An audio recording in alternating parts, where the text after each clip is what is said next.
I dedicated myself completely to her, offering everything. I had my precious time, all of my energy, and my entire heart. When I stepped into her life, I wasn't trying to replace her biological mother. That thought never even crossed my mind. My deepest desire was simply for her to feel profoundly loved, absolutely safe, and completely secure in the knowledge that there was always someone unwavering and dependable firmly in her corner. Ivy wasn't just a girl who happened to be my stepdaughter. In my heart, she became my daughter. Plain and simple. I can still remember the exact moment everything changed. From the instant she wrapped her small, earnest arms tightly around my waist and whispered the name, Mama Evelyn, a profound hope settled within me. I believed, or perhaps desperately wished, that I was enough for her, that I had filled some essential void. So, when the news reached me, the words she had spoken about me, it felt like a physical blow. It literally stole the air from my lungs. She stole my future. Those were her exact words, delivered with a chilling clarity that echoed in my mind. She had spoken them to her friends, deliberately loud enough, I suspect, for them to be easily overheard and inevitably passed along. The sound of those words traveling back to me was devastating. It was loud enough, and the sentiment clear enough, that even her father, Hudson, didn't attempt to deny or deflect when it was brought up. And what amplified the pain, making it almost unbearable, was the sheer confidence with which she spoke those words. She stated it like it was an undeniable fact, a universally accepted truth, as if the entire last 15 years of her life, our shared life, had absolutely no meaning or value. It was as if all those countless nights I had stayed wide awake, tirelessly caring for her during the brutal flu season, every single birthday cake I had lovingly baked from scratch, showing up for every school event, every dance recital, every moment I had been present and available for her, while her father was preoccupied with work or traveling for his job. None of it, absolutely none of it, had ever truly mattered in her eyes. The realization was crushing. I found myself sitting numbly on the edge of my bed, my phone clutched tightly in my hand, reading that single, stark message again and again. It had come from my sister, Leona, who understood the delicate balance of our family. Just one concise line that shattered my world. Evelyn, Ivy's telling people you stole her future. Call me. I didn't call her back. I couldn't bring myself to do it. I was too deeply stunned, too overwhelmed by the shock, to even conjure tears. The question echoed in the hollow space that had suddenly opened in my chest. How could she possibly say something like that after everything I had given, everything I had sacrificed, every ounce of love I had poured into her life? But the most painful part wasn't just the blatant falsehood of her accusation. It was the chilling certainty that, somewhere deep within her, she genuinely believed it. The true agony was knowing that no matter how intensely I had tried, how much of myself I had given away, how much I had loved her, I had seemingly never truly earned a permanent, cherished place in her heart. I had spent years, crucial years of my life, prioritizing her needs far above my own. I had consciously missed out on exciting job opportunities that could have advanced my career. I had lost touch with friends because my focus was entirely on her. I had even drifted away from my own supportive family network, all in order to be completely present, to raise her, to nurture her growth, and to try to help her feel whole again after the profound loss of her mother at such a tender age. I wasn't seeking grand gestures of gratitude or thunderous applause for my efforts. My simple, heartfelt wish was to be loved in return, or at the very least, to be truly seen for the person I was and the role I played. And now, in one cruel sentence, she was actively broadcasting to anyone who would listen, painting me as the villain in the narrative of her life. What future, exactly, had I stolen from her? Was it the potential college scholarship that I had spent hours helping her research and painstakingly apply for? Was it the countless extracurricular activities, the debate club meetings, the art classes, the volunteer work that I had reliably driven her to every single weekend, sacrificing my own leisure time? Was it the considerable savings account that I had painstakingly drained over the years, just to make absolutely sure she never had to go without anything, ensuring she felt provided for and secure? Or was it something much simpler, much more fundamental? Was it the mere fact that I had loved her fiercely, unconditionally, and like she was my own biological child, when perhaps, deep down, she had never truly wanted me to? The questions circled endlessly in my mind, each one a barbed hook, pulling at my already raw emotions. I remember sitting there on the edge of the bed, phone still in my hand, for what felt like an interminable stretch of time, hours that bled into each other. The air in the room felt heavy, thick, and unnervingly still, mirroring the crushing weight in my chest. I repeatedly tried to convince myself that there must be some kind of misunderstanding, a simple mistake, a misinterpretation. Perhaps someone had twisted her words, taking them out of context. Maybe she was just incredibly angry about something entirely different, something completely unrelated to me, and lashed out carelessly. Teenagers, after all, are known for saying cruel, hurtful things. It's often part of their turbulent process of figuring things out, a way to push boundaries and express frustration. But Ivy wasn't a child anymore. Not truly. She was 19 years old. Certainly old enough to understand the impact of her words. Old enough to know exactly what she was doing and how deeply her statement would cut. This wasn't just a random, thoughtless comment. It felt like a deliberate, calculated rejection. A clear statement of where I stood in her life. Or rather, where I didn't stand. And in that precise, agonizing moment, something fundamental shifted inside me. A realization, cold and sharp, pierced through my denial. I had been living, for years, inside a carefully constructed illusion, the comforting but false belief that love alone was a powerful enough force to bridge every emotional gap, to heal every wound.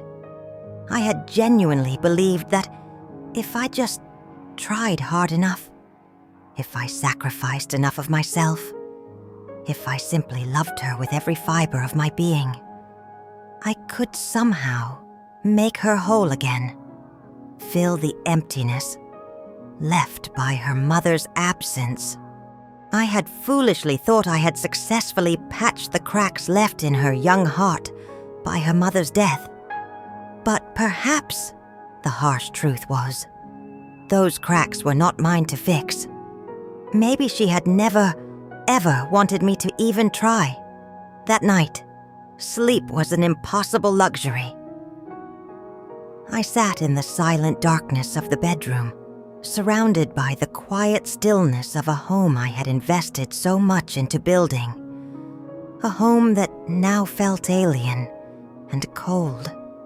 And I found myself wondering, with a profound ache, how a heart could possibly feel this utterly empty, this profoundly hollow, after having given away so much of itself for so long.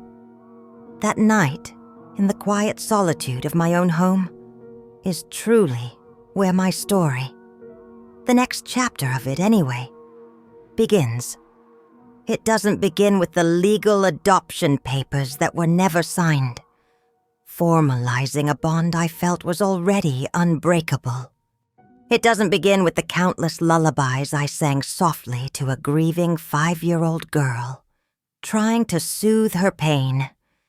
It doesn't even begin with the man I married, her father, who stood by silently, passively, and allowed his daughter's words to effectively erase me from their shared history. No. It begins with a single, devastating sentence, delivered with casual cruelty, that shattered everything I had believed about my place, my worth, and the family I thought we were. She stole my future. Before everything began to unravel, before the cracks became chasms, I genuinely believed with all my heart that we were a real family. Not a perfect, idealized family. Certainly, as no family truly is, but a real, authentic one. The kind of family that was built painstakingly, moment by moment, through the accumulation of small, seemingly insignificant shared experiences. It was built on handwritten lunchbox notes tucked away as surprises, cozy rainy day movie nights spent huddled together on the couch, and the silly tradition of wearing matching pajamas on bright Christmas mornings. Ivy was just 5 years old, a tiny, vulnerable thing with a mop of tangled curls and deep, thoughtful eyes that seemed far too old and knowing for her small face. When I first entered her world, she clung fiercely to a well-loved stuffed rabbit, its fur worn smooth from countless cuddles, as if it were the last tangible link, the only piece of her beloved mother she had left in the world. The rabbit's name, Bunny, was carefully stitched across its floppy ear in fading pink thread, a small detail I would never forget. I remember that initial meeting with vivid clarity, as if it happened just yesterday, the memory etched permanently into my mind.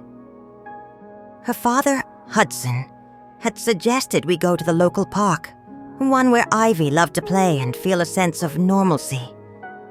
I was incredibly nervous, my stomach a knot of anxiety, unsure of how to navigate the situation.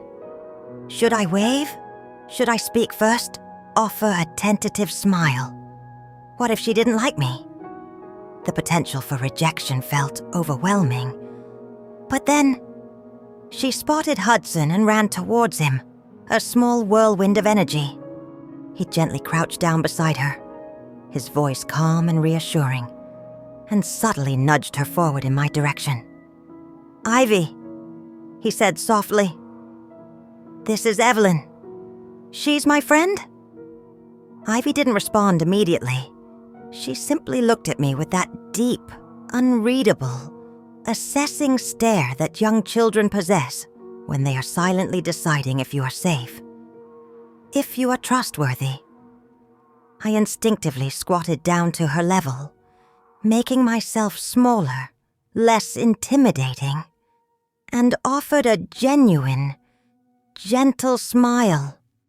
"Hi, Ivy," I said softly, my voice as calm as I could make it. "I really like your bunny." Her tight grip on the worn toy loosened just a fraction, a tiny sign of softening. After what felt like a very long pause, she whispered, her voice barely audible, "He's scared of strangers." My heart ached for her, for the fear and grief layered beneath her words. I smiled again, a little more confidently this time. "That's okay," I said, meeting her gaze. "So am I." And in that simple, shared moment of vulnerability, that was the instant she let me in. Just a tiny bit. It was the beginning of a long, complex journey. Building a connection with Ivy wasn't a quick process, nor was it easy by any stretch of the imagination. The profound grief of losing her mother had wrapped itself around that little girl like a second skin, invisible but ever present, shaping her every reaction and emotion. She experienced frequent, intense tantrums that seemed to erupt from nowhere.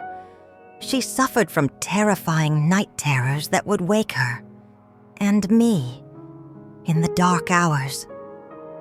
There were sudden, inexplicable outbursts of anger or tears, triggered by the smallest, most insignificant things: a spill of milk at the breakfast table, mismatched socks found in her drawer, the unexpected pop of a balloon at a party. But through it all, I didn't falter. I didn't walk away. Despite the challenges, I sat patiently with her through every emotional storm, holding her, comforting her, offering a steady presence. I read the very same bedtime story, Good Night Moon, every single night for what felt like weeks on end, the words becoming a familiar, soothing ritual, until she finally allowed me to tuck her into bed without the usual wave of tears and resistance. About a year after that initial meeting in the park, Hudson proposed marriage. We decided to have a small, intimate wedding ceremony in our backyard, illuminated by the soft, twinkling glow of fairy lights strung romantically between the trees. Ivy wore a beautiful white dress with delicate lace sleeves and proudly declared herself the Flower Queen for the day, scattering petals down the makeshift aisle. She clung tightly to my side throughout the entire reception, a small anchor in the joyous chaos. And later, as we shared a quiet dance under the vast expanse of the starlit sky, she looked up at me with those earnest, deep eyes and said, her voice filled with a child's simple longing, "I wish you were my real mommy." In that moment, my heart swelled, and I almost wept openly right there. From that incredibly moving moment forward, I consciously, deliberately, and emotionally committed myself to raising her as if she were my own biological child. Not just in the eyes of the law or because I was now married to her father, but in every meaningful, emotional sense. I enrolled her in ballet classes, patiently tying her tiny point shoes. I attended every single parent-teacher conference, advocating for her and staying involved in her education. I taught her how to ride a bike, running alongside her until she found her balance. I showed her how to bake chocolate chip cookies, sharing recipes and licking batter from spoons. I patiently taught her how to tie her shoelaces just right, securing them tightly so they wouldn't come undone while she was running and playing on the playground.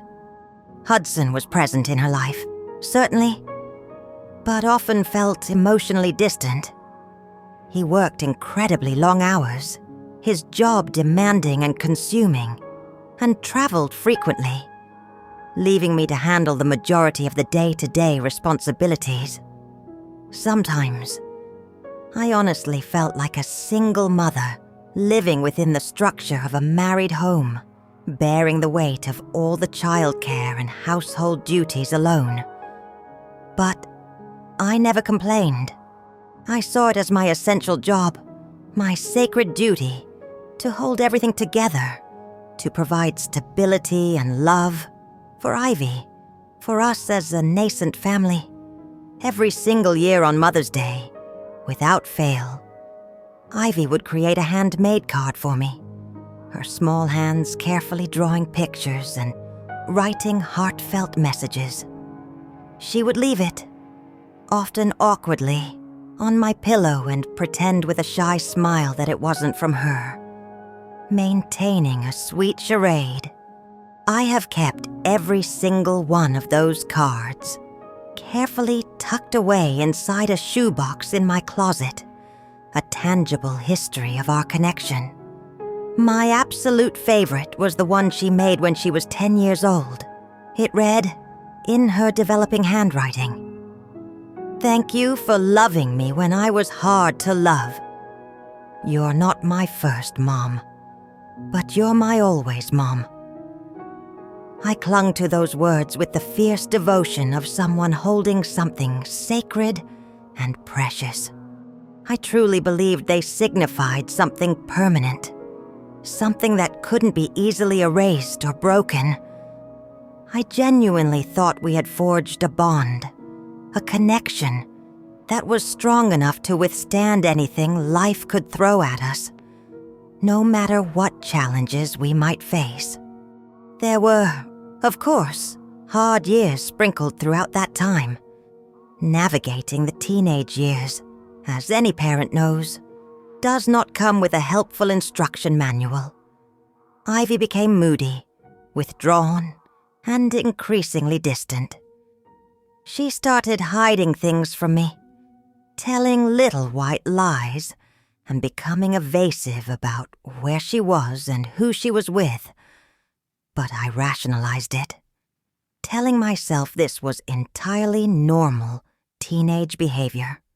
I convinced myself that she would eventually come back around, that this phase was temporary, and that all the unconditional love and emotional energy I had poured into her over the years would ultimately be enough to carry us through the inevitable turbulence of adolescence. Looking back now, with the painful clarity of hindsight, I can see how incredibly fragile that sense of security, that comfortable illusion, truly was.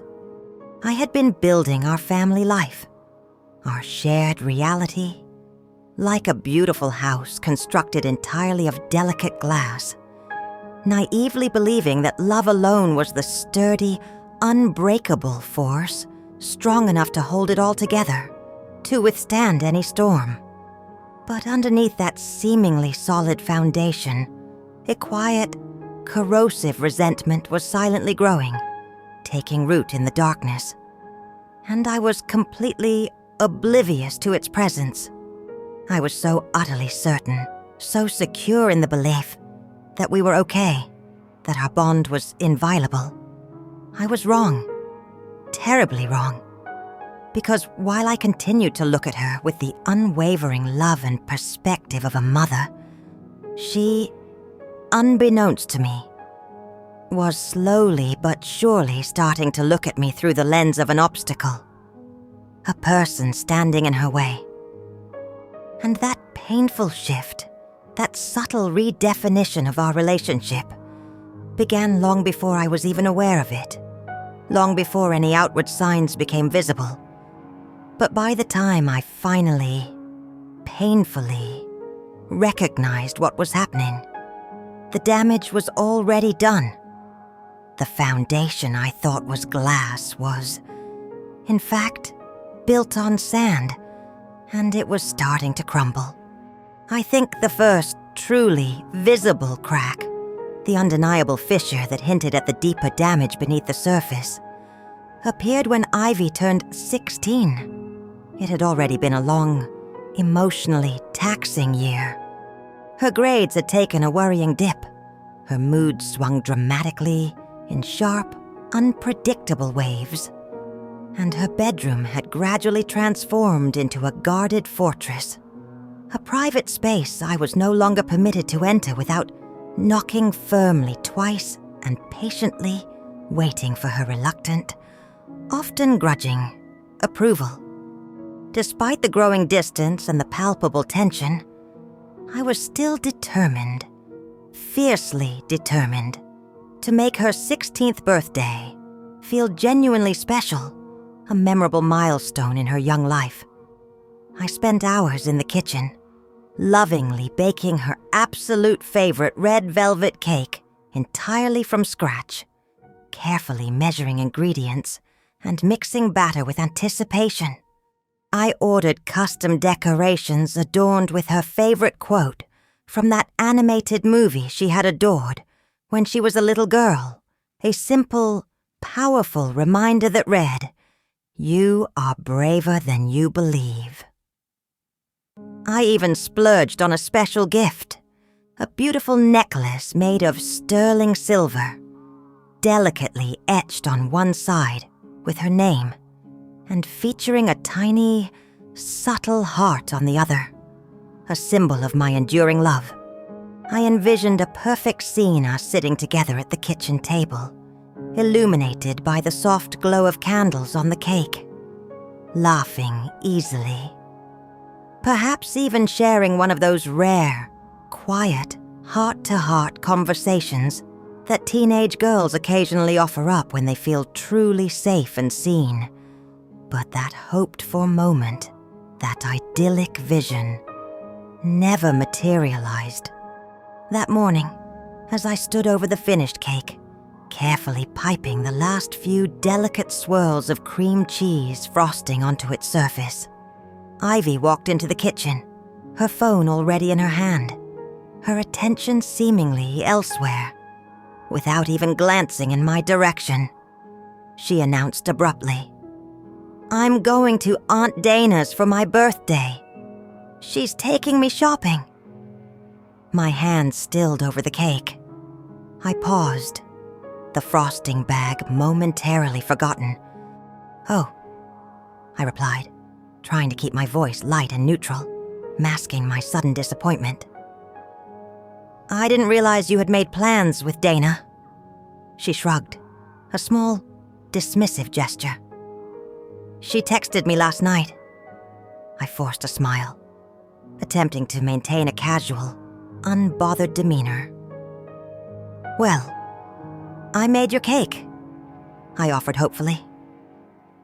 "Maybe we can have dinner together tonight when you get back." She blinked slowly, her expression unreadable, before saying with a nonchalant air, "We'll see. Depends how late we are." Then, without another word, without a thank you, or a hug, or any acknowledgement whatsoever of the effort I had put in, she simply turned and left the kitchen, leaving me standing alone with the untouched cake. I remained standing there, the frosting bag still clutched in my hand, watching the kitchen door swing slowly shut behind her retreating figure. I told myself, repeatedly, fiercely, that I shouldn't take it personally. Teenagers pull away from their parents. It's a natural, albeit painful, part of growing up and establishing their independence. She would come around eventually. She always did, in the past at least. But it wasn't just the suddenness, the abruptness of her announcement that stung so sharply. It was the specific way she had said Dana's name, the tone implying that Dana, her mother's sister, was now her preferred safe place, the person she wanted to spend this special milestone with. It felt like I had been quietly, systematically replaced. Ivy had always maintained a close relationship with Dana, a bond I had actively encouraged and supported over the years, despite the fact that Dana and I had a strained, often difficult relationship ourselves. Dana was always meticulously polite to me in public, maintaining a veneer of cordiality. But privately, her demeanor was noticeably cold, distant, and subtly hostile. It felt as though she viewed me as some kind of interloper, someone who had trespassed into a sacred space, a role that I hadn't earned or deserved. She never explicitly said the words out loud, but the unspoken undertone was always palpably there in our interactions. You will never, ever be her mother. I felt the weight of that sentiment, that unspoken judgment, in every awkward conversation we shared. Later that night, the painful confirmation arrived via social media. I saw the pictures Ivy beaming, looking radiant in a new denim jacket, her arm affectionately draped around Dana's shoulder. Shopping bags were piled at their feet, evidence of a successful, joyful outing. Dana was holding up a pink cupcake, a single candle burning brightly on top, a celebratory gesture. The caption accompanying the photos read, "Birthday magic with my girl for family first." That hashtag, family first, hit me with the force of a physical blow, a sharp, unexpected punch to the chest. Family first. I zoomed in on the photos, my heart pounding with a desperate, foolish hope, searching for any hint, any subtle sign that I had been included, that I hadn't completely imagined my central role in Ivy's life all these years. There was nothing. Absolutely nothing. I closed my phone, the screen going dark, and sank onto the kitchen table chair, where the untouched cake still sat waiting. Candles still in the nearby drawer, symbols of my dashed hopes. I stared at the cake for a long time, watching as the delicate frosting began to soften and lose its perfect shape under the warm kitchen lights.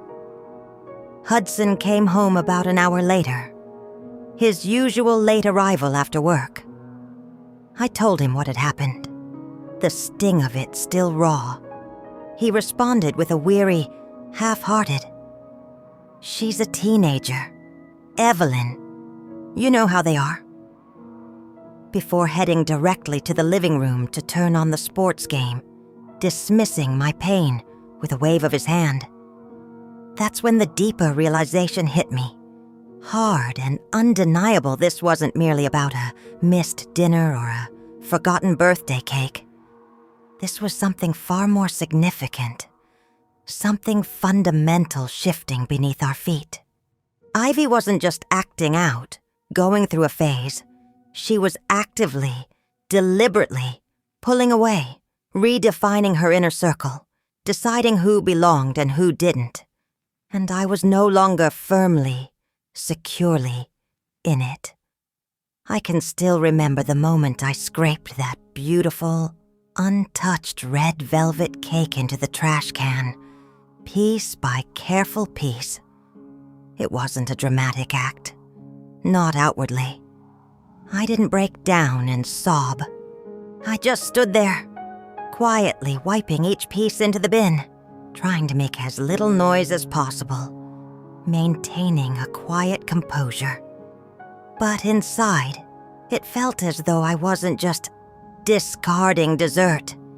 It felt like I was burying something much bigger, something far more significant than cake.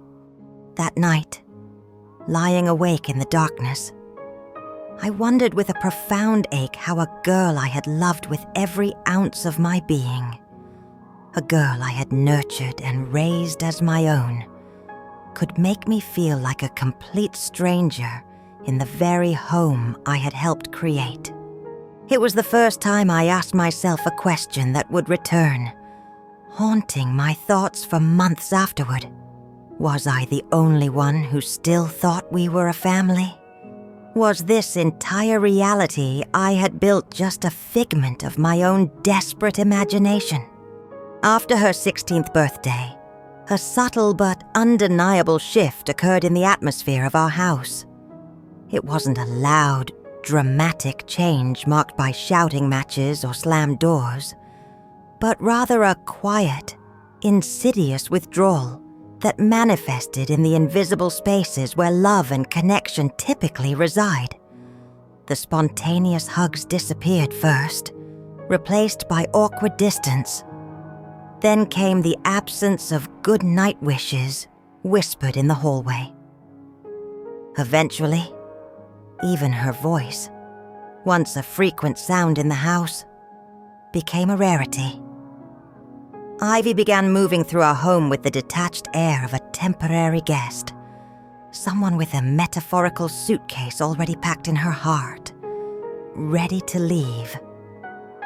She would come in, toss her shoes carelessly by the front door, and vanish upstairs to her room without offering a single word of greeting.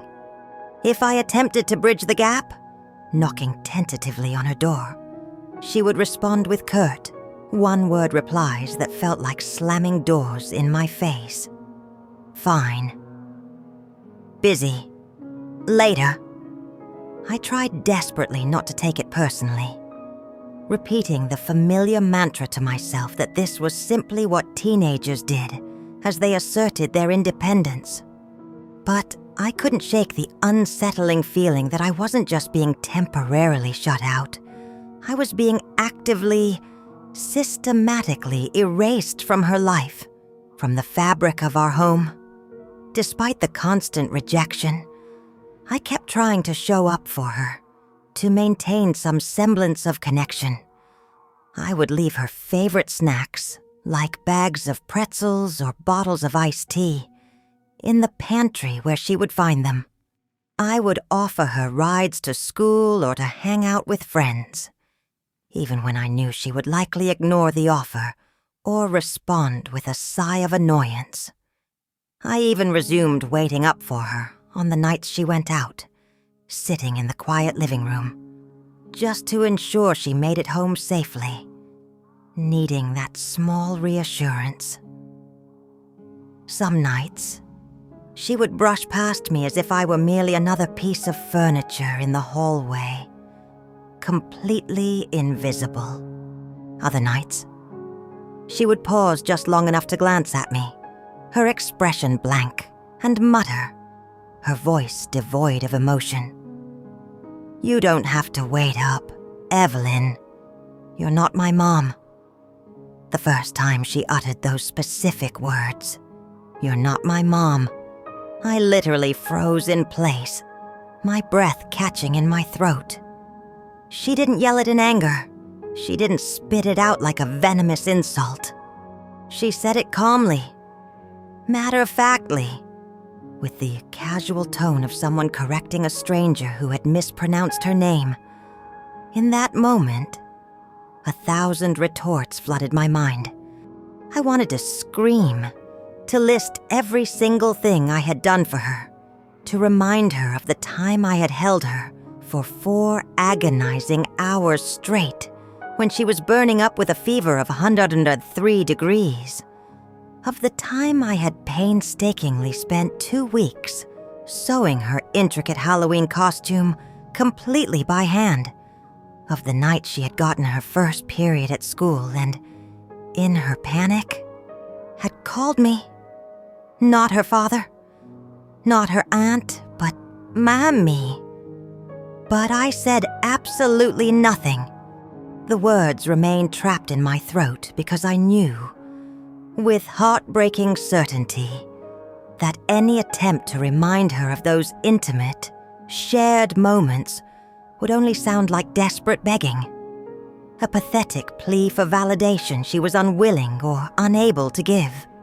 I began to physically and emotionally shrink within the confines of our house.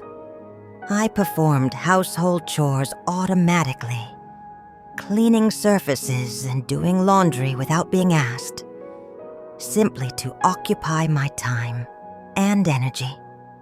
I tiptoed quietly past her bedroom door, careful not to make a sound, so I wouldn't disturb her privacy or risk an unwanted interaction. I offered less advice, biting back the words that used to flow freely. I stopped suggesting family dinners, sensing her resistance. I even went into my music app and sadly deleted the Mom and Me playlist, filled with songs we used to sing loudly and off-key together during car rides. A small casualty of the growing distance between us. Every time I attempted to reach out, however tentatively, she seemed to pull back even harder, creating more space between us. Hudson, her father, offered no support, no intervention. He had always been more of a background figure in her upbringing, often preoccupied with work. But now he was practically a ghost in the house, emotionally absent and physically scarce.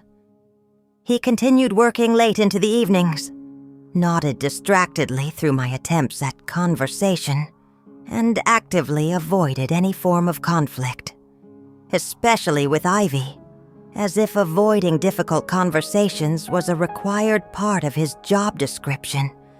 When I tried, hesitantly, to talk to him about the growing chasm between Ivy and me, he would offer generic platitudes. "She's just finding herself, Evelyn," or "Don't push her too hard. She'll come around." But I wasn't pushing. I was barely even present in her life anymore. One evening, I arrived home from work, tired and looking forward to a quiet night, and found Ivy sitting casually at the dining table with Dana, her aunt. My stomach immediately dropped, a cold, heavy weight. I hadn't seen Dana in months, and certainly never, ever like this, comfortably situated in our home without a prior arrangement. They were laughing about something light-hearted and familiar. When I stepped fully into the room, acknowledging my presence, Dana turned towards me and said, her voice light and airy, "Oh, Evelyn, didn't know you'd be home so early." It wasn't the specific words she used. It was the tone. Polite on the surface, but sharp and cutting as a knife just beneath the veneer. It implied I was an inconvenience, an unexpected arrival in a space that felt like hers. Ivy didn't even bother to look up from the table. I desperately wanted to demand answers, to ask why I hadn't been told Dana would be here, why Dana felt comfortable walking into our home uninvited and making herself at home, why my sense of belonging, my very place in this family structure, felt increasingly optional and precarious. But I remained silent, simply nodded stiffly, and retreated upstairs, unable to articulate the pain I felt. Later that night, I overheard them talking in the hallway outside Ivy's bedroom. Dana was whispering, keeping her voice low, but I could still clearly hear her words, insidious and cruel. "She's not your real mom. Sweetie, you don't owe her anything." My knees felt weak, nearly giving out beneath me. I leaned heavily against the doorframe, holding my breath, my heart pounding with a desperate hope, waiting, silently begging for Ivy to defend me, to say something, anything, to push back against Dana's toxic influence.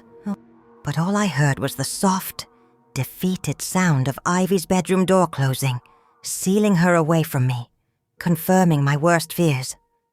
That moment, quiet, unspeakably cruel in its casual dismissal, and so incredibly, terrifyingly final, was when the painful reality truly, irreversibly sunk in.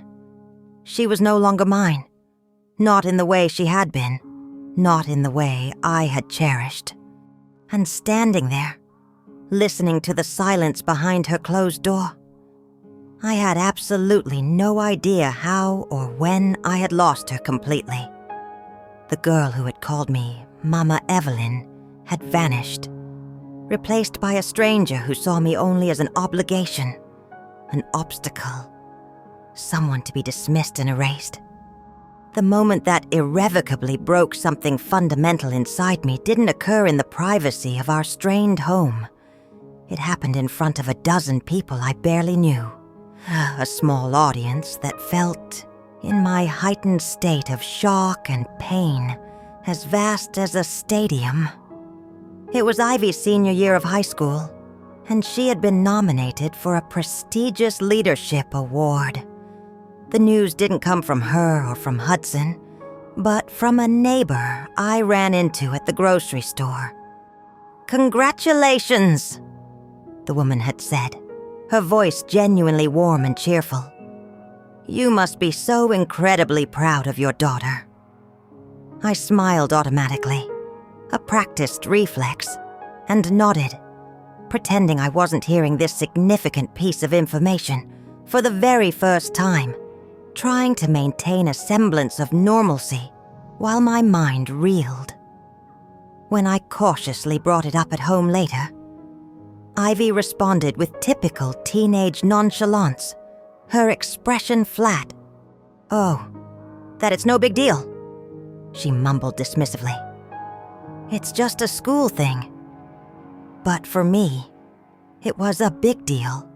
It was a chance, perhaps the last chance, to show her I was still there, that I still cared, that I was proud of her accomplishments, even if she no longer seemed to care about my presence. I showed up anyway. I bought a new dress for the occasion, something I hadn't done in years. I carefully printed out a copy of her nomination letter, rereading it with a mixture of pride and aching sadness. I arrived early at the school auditorium for the ceremony, anxious to secure a good seat where I could see her clearly. I saved a spot beside me for Hudson, assuming he would join me. But true to form, he sent a last-minute text message just minutes before the ceremony was scheduled to begin, citing a sudden work emergency as his reason for not being able to make it. So, I sat alone in the third row, a solitary figure holding my small camcorder, my heart pounding with a mixture of nervousness and anticipation, feeling as if I were the one about to be honored. When they finally called her name, announcing her as a recipient of the award, I stood up automatically and clapped louder and longer than anyone else in the room, my hands stinging with the effort, my voice a fervent whisper of pride. Ivy walked confidently onto the stage, poised and beautiful in a simple, elegant navy blue dress. For a brief, hopeful second, I allowed myself to believe, just for a fleeting moment, that maybe, just maybe, she would glance towards me. Maybe she would offer a small smile, or a wave, or even just make eye contact, some tiny acknowledgement of my presence, of the years I had dedicated to her. But her eyes swept over me completely, moving past me as if I were an anonymous stranger in the audience. She delivered a short, polished speech, confident and well-rehearsed, filled with expressions of gratitude. She thanked her teachers, her friends, even specifically mentioning Dana, my mother's sister, who's been like a second mom to me. And then she paused, a deliberate beat of silence hanging in the air. My heart leaned forward, anticipating a mention, a thank you, directed my way. She smiled, a wide, bright smile directed at the audience, and said, her voice clear and resonant, "And to the people who raised me, who shaped me into who I am today, thank you for showing me the kind of woman I never want to become." The room fell into an immediate, stunned quiet. A few people in the audience shifted uncomfortably, letting out nervous, uncertain laughs, unsure if her statement was meant to be a joke, a moment of awkward teenage humor.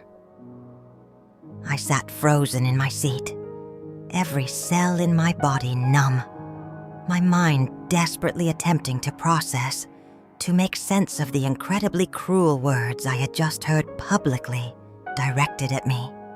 Then, as if nothing extraordinary, nothing devastating had just happened, she smoothly moved on with the rest of her speech, continuing as planned, as if she hadn't just expertly, brutally gutted me with a single, carefully aimed sentence.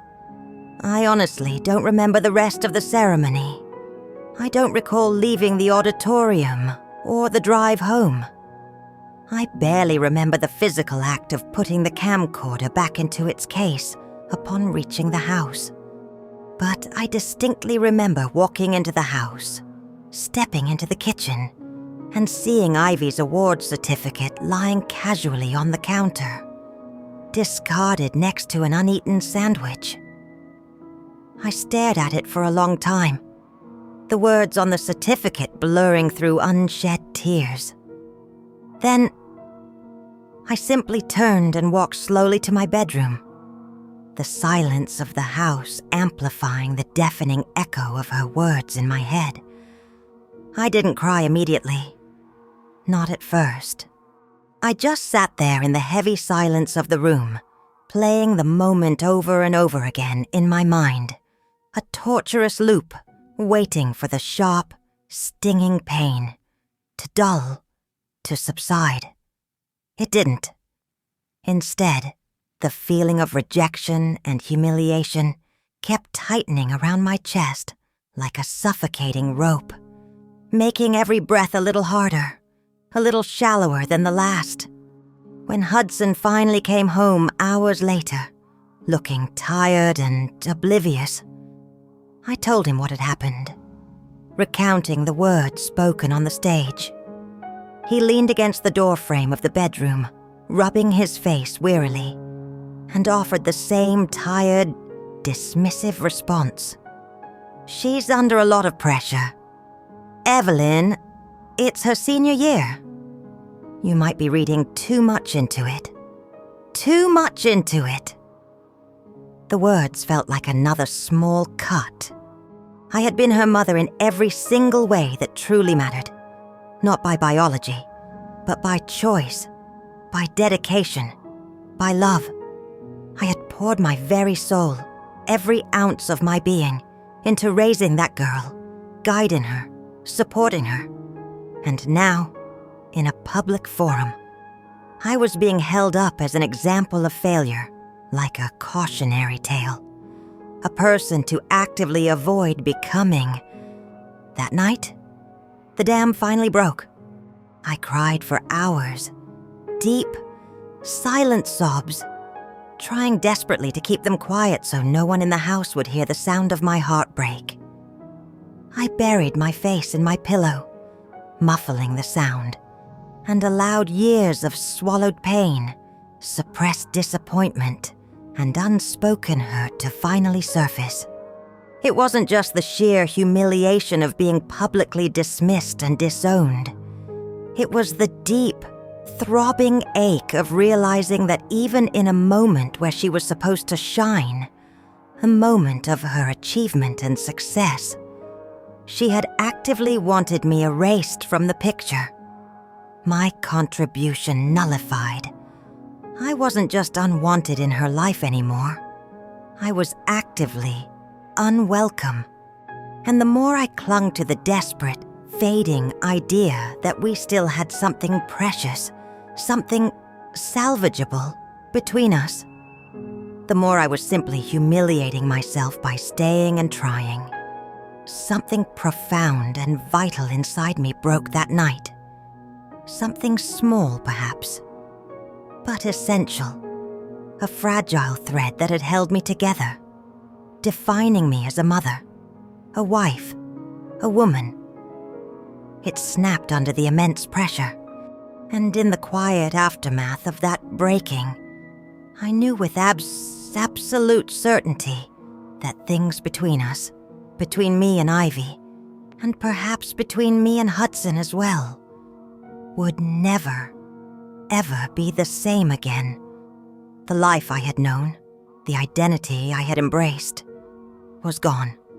My departure wasn't a sudden, dramatic exit. It was a slow, almost imperceptible process, like the gradual erosion of a coastline. You don't always notice the cliffside collapsing, piece by piece, until the ocean has already surged inland and is lapping at the edges of your living room. After the award ceremony, after the profound pain and public humiliation, I simply stopped trying so hard. I still performed the essential tasks that had defined my role in the household. For years, I still cooked dinner, still washed and dried the laundry, still folded Ivy's favorite hooded sweatshirt with quiet care and left it neatly on the end of her bed. But something crucial inside me had fundamentally shut down. An emotional switch flipped to off. I stopped asking questions about her day, sensing her reluctance to share. I stopped offering spontaneous hugs, knowing they would likely be stiffly received or avoided entirely. Most significantly, I stopped hoping. I consciously extinguished the flickering flame of hope that things would improve, that she would come back, that our bond could be repaired. One evening, maybe about a week or so after the ceremony, Ivy came home from being out with a few of her friends.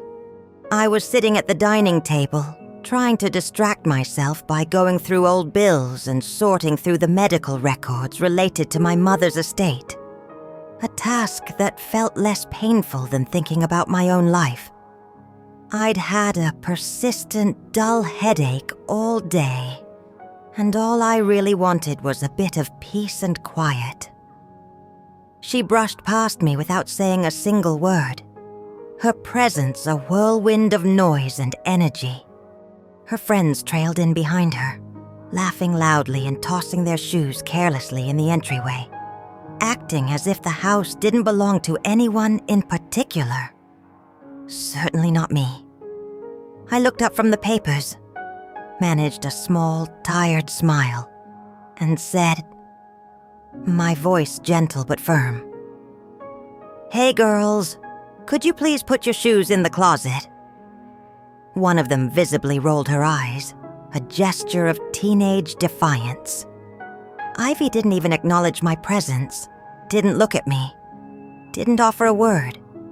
They simply walked upstairs, their laughter echoing behind them, acting as if I didn't exist, as if I were a ghost in my own home.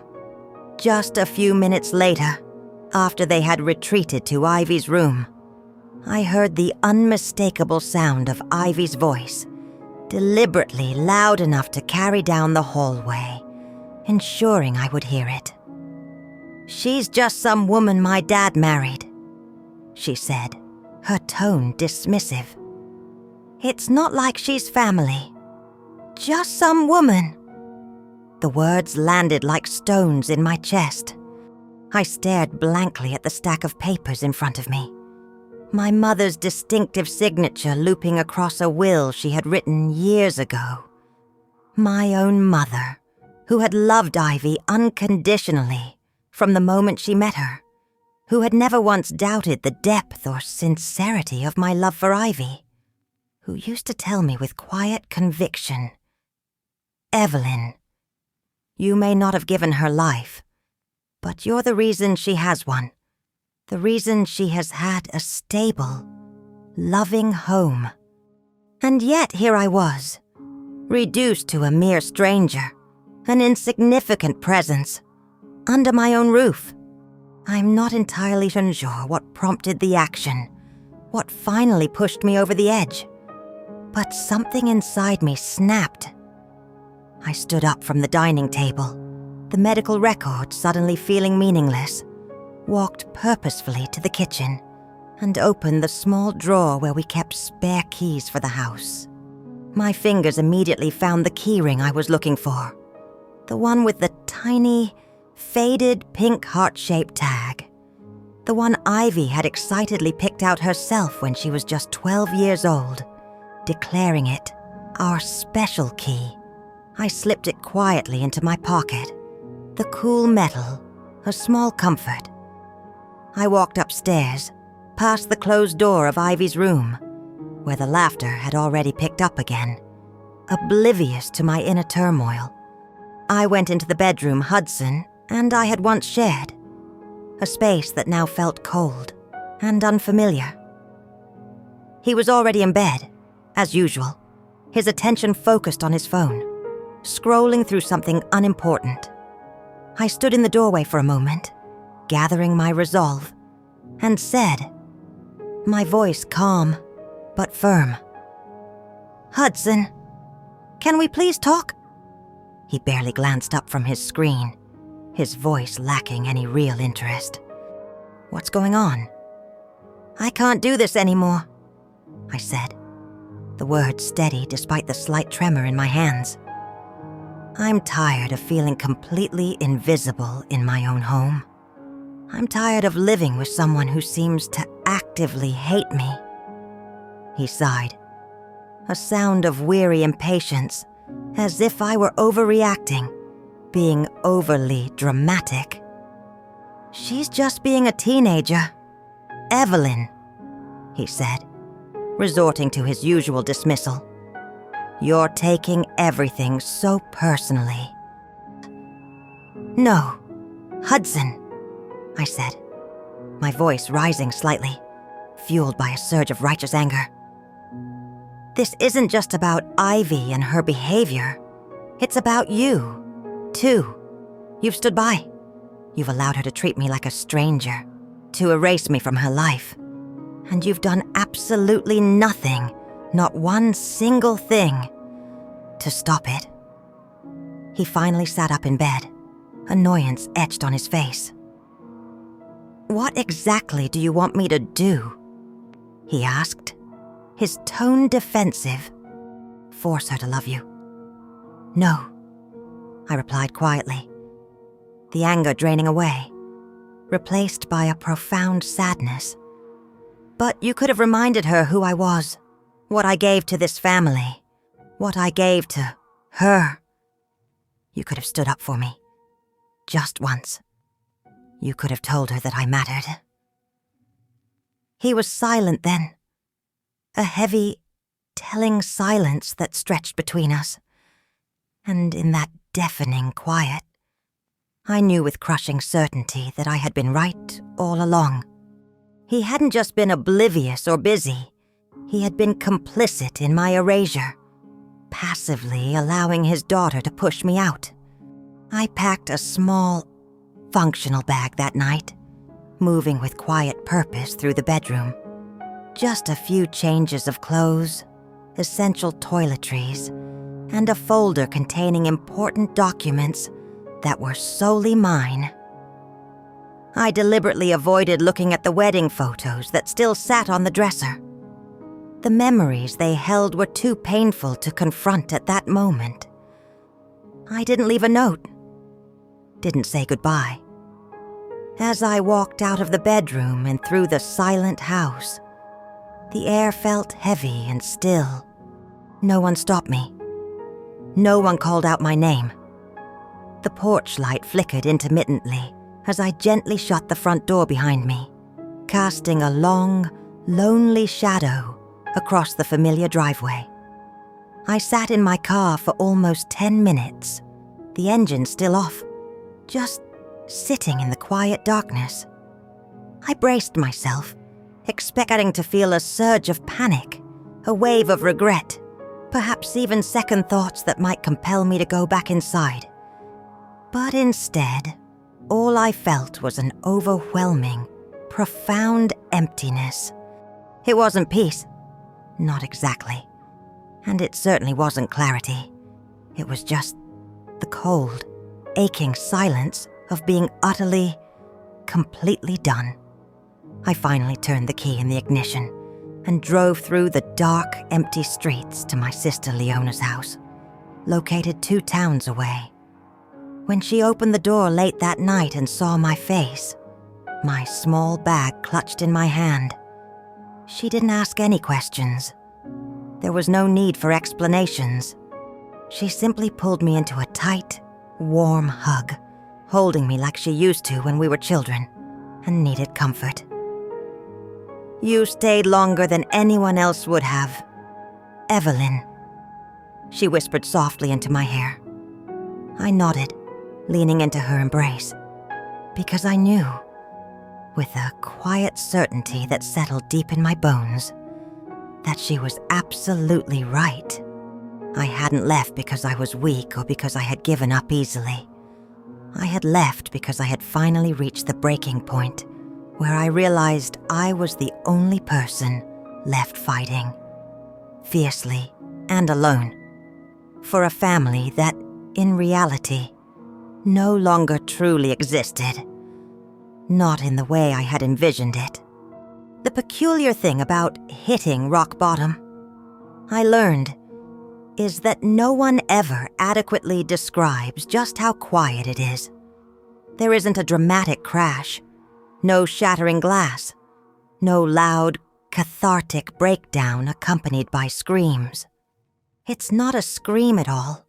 It's a small, lonely whisper, a quiet truth you hear only when you're alone in the dead of night, when the rest of the world outside your window keeps moving forward with its busy, indifferent rhythm, and your own life feels abruptly, painfully stopped. At Leona's house, I retreated into the guest room, a quiet space decorated with cheerful floral sheets and featuring a small window that offered a view of her slightly overgrown backyard. I spent an inordinate amount of time staring out of that window in the beginning.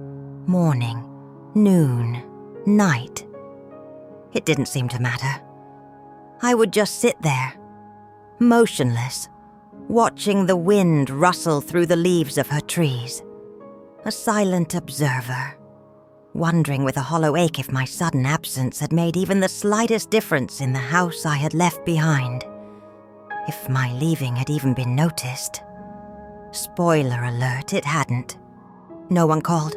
Not Hudson, not Ivy, not even a cold, impersonal text message asking, "Are you okay?"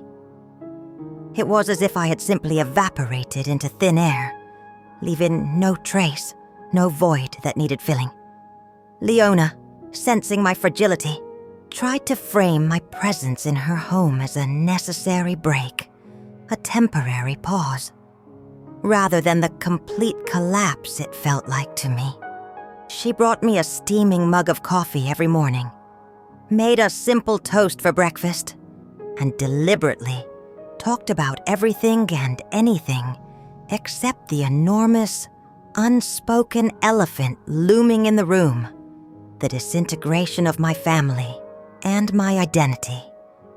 I was profoundly grateful for her quiet support, for the intuitive way she understood that I didn't need advice or solutions. I just needed space, a protected bubble, to simply grieve. And that's exactly what it was, grief. The deep, consuming grief of losing a child who was not biologically mine, but who had been undeniably mine in every other way that mattered. The grief of losing a marriage that had slowly, painfully faded into a distant, cold, transactional business arrangement. The grief of losing myself, my own sense of self. Somewhere within the demanding years I had spent being solely defined as mom, wife, the tireless support system, everything and everyone except Evelyn, the woman I was before. I was 52 years old, finding myself sitting on a borrowed bed in a guest room, with no job, no clear plan for the future, and a heart that felt like it had been meticulously hollowed out and left echoing with emptiness. Some days were harder than others. Some days, the weight of it all felt too heavy to bear, and I didn't get out of bed at all, staying cocooned under the covers. On other days, I managed to get up, but only to move from the bed to the kitchen for a glass of water and then back to the bed again.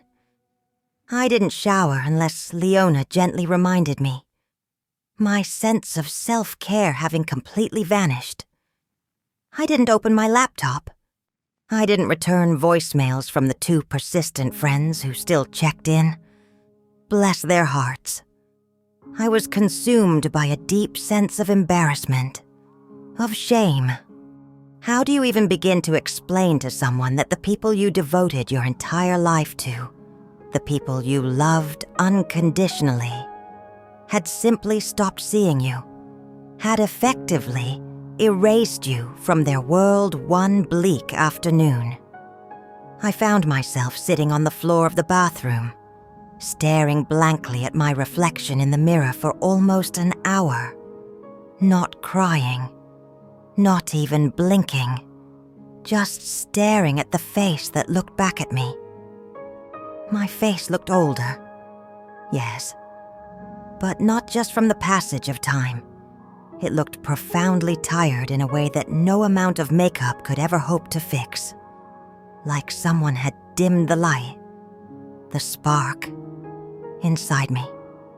That night, Leona quietly came into the guest room and placed a tray beside my bed, a small bowl of warm soup, a few crackers, and a glass of water. She sat gently on the edge of the bed and said softly, her voice filled with genuine concern, "I'm really worried about you, Evelyn." I didn't look at her. I didn't have the energy to summon the pretense of being okay. "You're not eating," she continued gently. "You're not sleeping right. You haven't left this room in 3 days." I nodded slowly, a small, weary acknowledgement. I don't know who I am anymore," I whispered, the words raw with vulnerability. "I don't know who I am without them." She reached for my hand, her grip warm and comforting, and squeezed it gently. "You were someone before them, Evelyn," she said, her voice steady and full of quiet conviction. "And you will be someone after them, too." Her simple, powerful words didn't magically fix everything, but they initiated a subtle shift within me, like a tiny seed beginning to sprout in frozen ground. Healing doesn't typically arrive like a sudden, dramatic lightning bolt of revelation. It trickles in slowly, gradually, like sunlight, tentatively finding its way through heavy, closed curtains after a long night. Still, there was no pretending to myself anymore. I knew, with brutal honesty, that I was at my absolute lowest point, not necessarily because of my physical location, but because of what I had come to believe about myself, that I had been entirely replaceable, that all those years of unwavering love and countless sacrifices had ultimately meant nothing, that I had given away everything I had and still ended up with a profound, aching nothingness in return. The thought, I was never enough, was a persistent, painful echo in my mind. I tried journaling again, something I used to do regularly in college as a way to process my thoughts and emotions. The words that came out onto the page were jagged, bitter, and filled with pain. One entry was simply a single, stark sentence. I was never enough. I stared at those 3 words for a very long time, wondering with a chilling clarity how long I had secretly, perhaps subconsciously, believed them. But slowly, painstakingly, day by quiet day, I began the difficult process of piecing myself back together, not through grand, heroic acts of self-improvement, but through tiny, almost insignificant moments of conscious effort. A shower taken without needing a reminder. A short walk around Leona's block, breathing the fresh air. A hesitant trip to the grocery store, where I managed to look people in the eye again. No one in the checkout line knew that the woman carefully scanning her produce had lost her entire identity just 3 weeks prior. But I knew, and the simple act of showing up, of performing these basic tasks, still counted for something. I didn't have a fully formed plan yet, but what I did have was silence.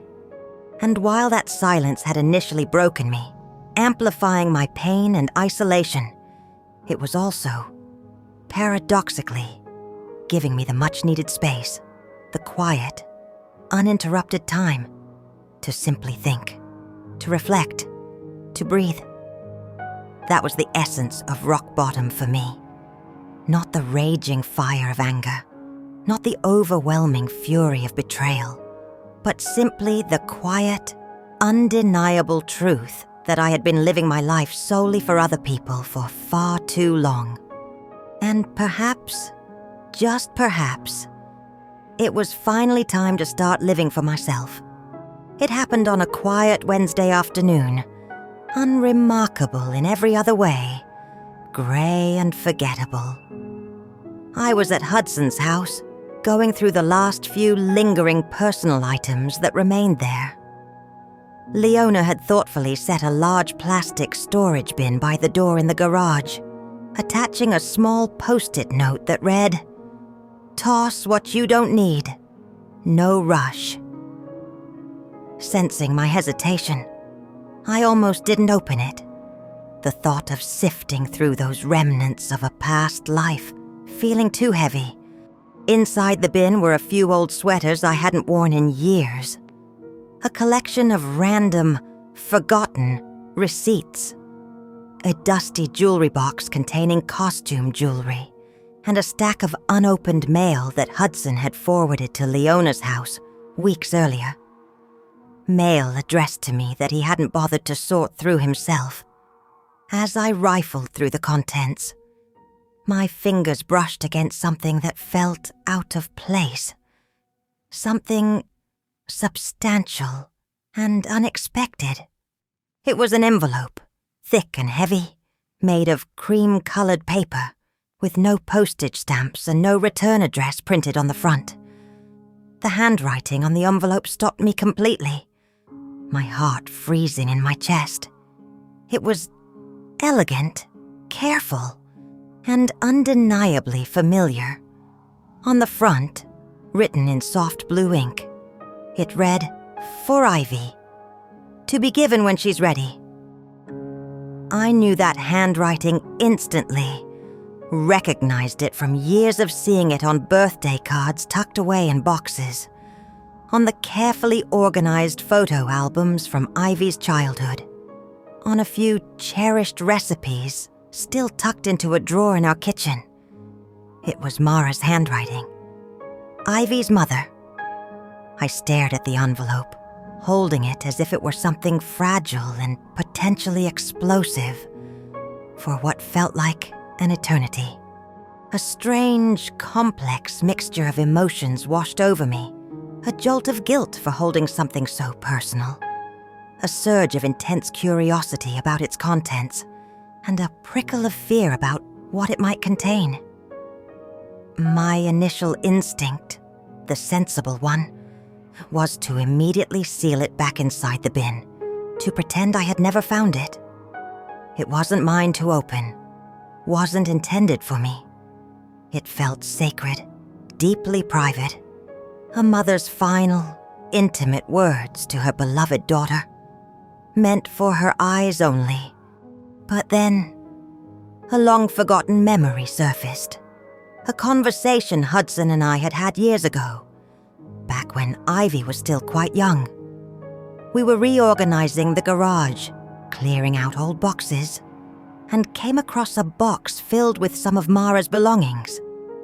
Hudson had picked up a small, separate box, holding it gently to his chest as if it were made of delicate glass, and said, his voice soft and tinged with sadness, Mara wrote a letter for Ivy before she passed away.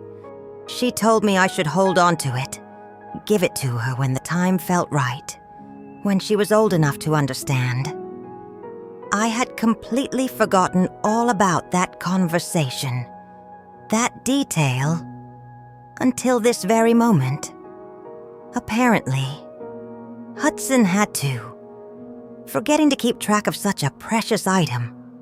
But here it was now, in my hands, untouched, unread by its intended recipient, tragically forgotten. I should have waited. I should have called Hudson, informed him of my discovery, or perhaps even contacted Dana, Ivy's aunt, who was her mother's sister. But something deeper inside me, something maternal, something fiercely protective that still lingered despite everything, told me, with a quiet but insistent voice, that I had to read it. Not out of idle curiosity or a desire to invade anyone's privacy, but because I desperately needed to understand. I needed to understand what had gone so terribly wrong between Ivy and me. How I had gone from being Mama Evelyn, a cherished figure in her young life, to just some woman, a nobody. How she had come to genuinely believe, with such conviction, that I was the villain who had callously stolen her future. I took a deep, steadying breath, my heart pounding, and carefully slid my finger under the envelope's sealed flap.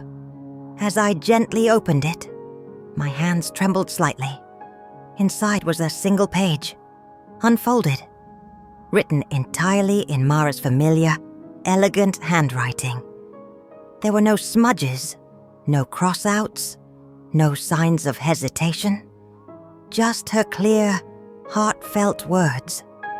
It began, "My sweet Ivy, if you're reading this, it means that I am no longer physically here with you.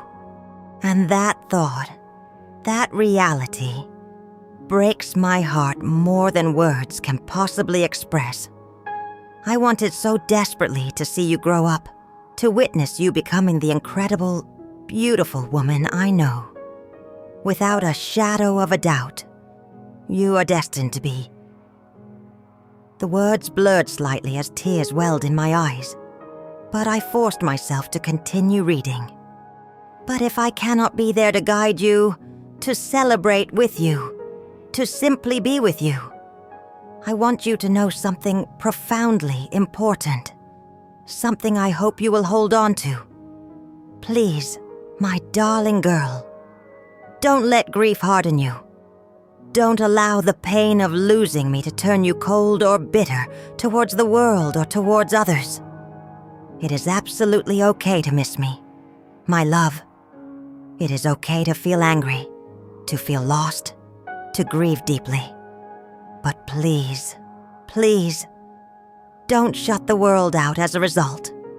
Don't shut out the people who try, genuinely try, to love you, even if they are not me, even if they cannot fill the exact space I occupied in your life."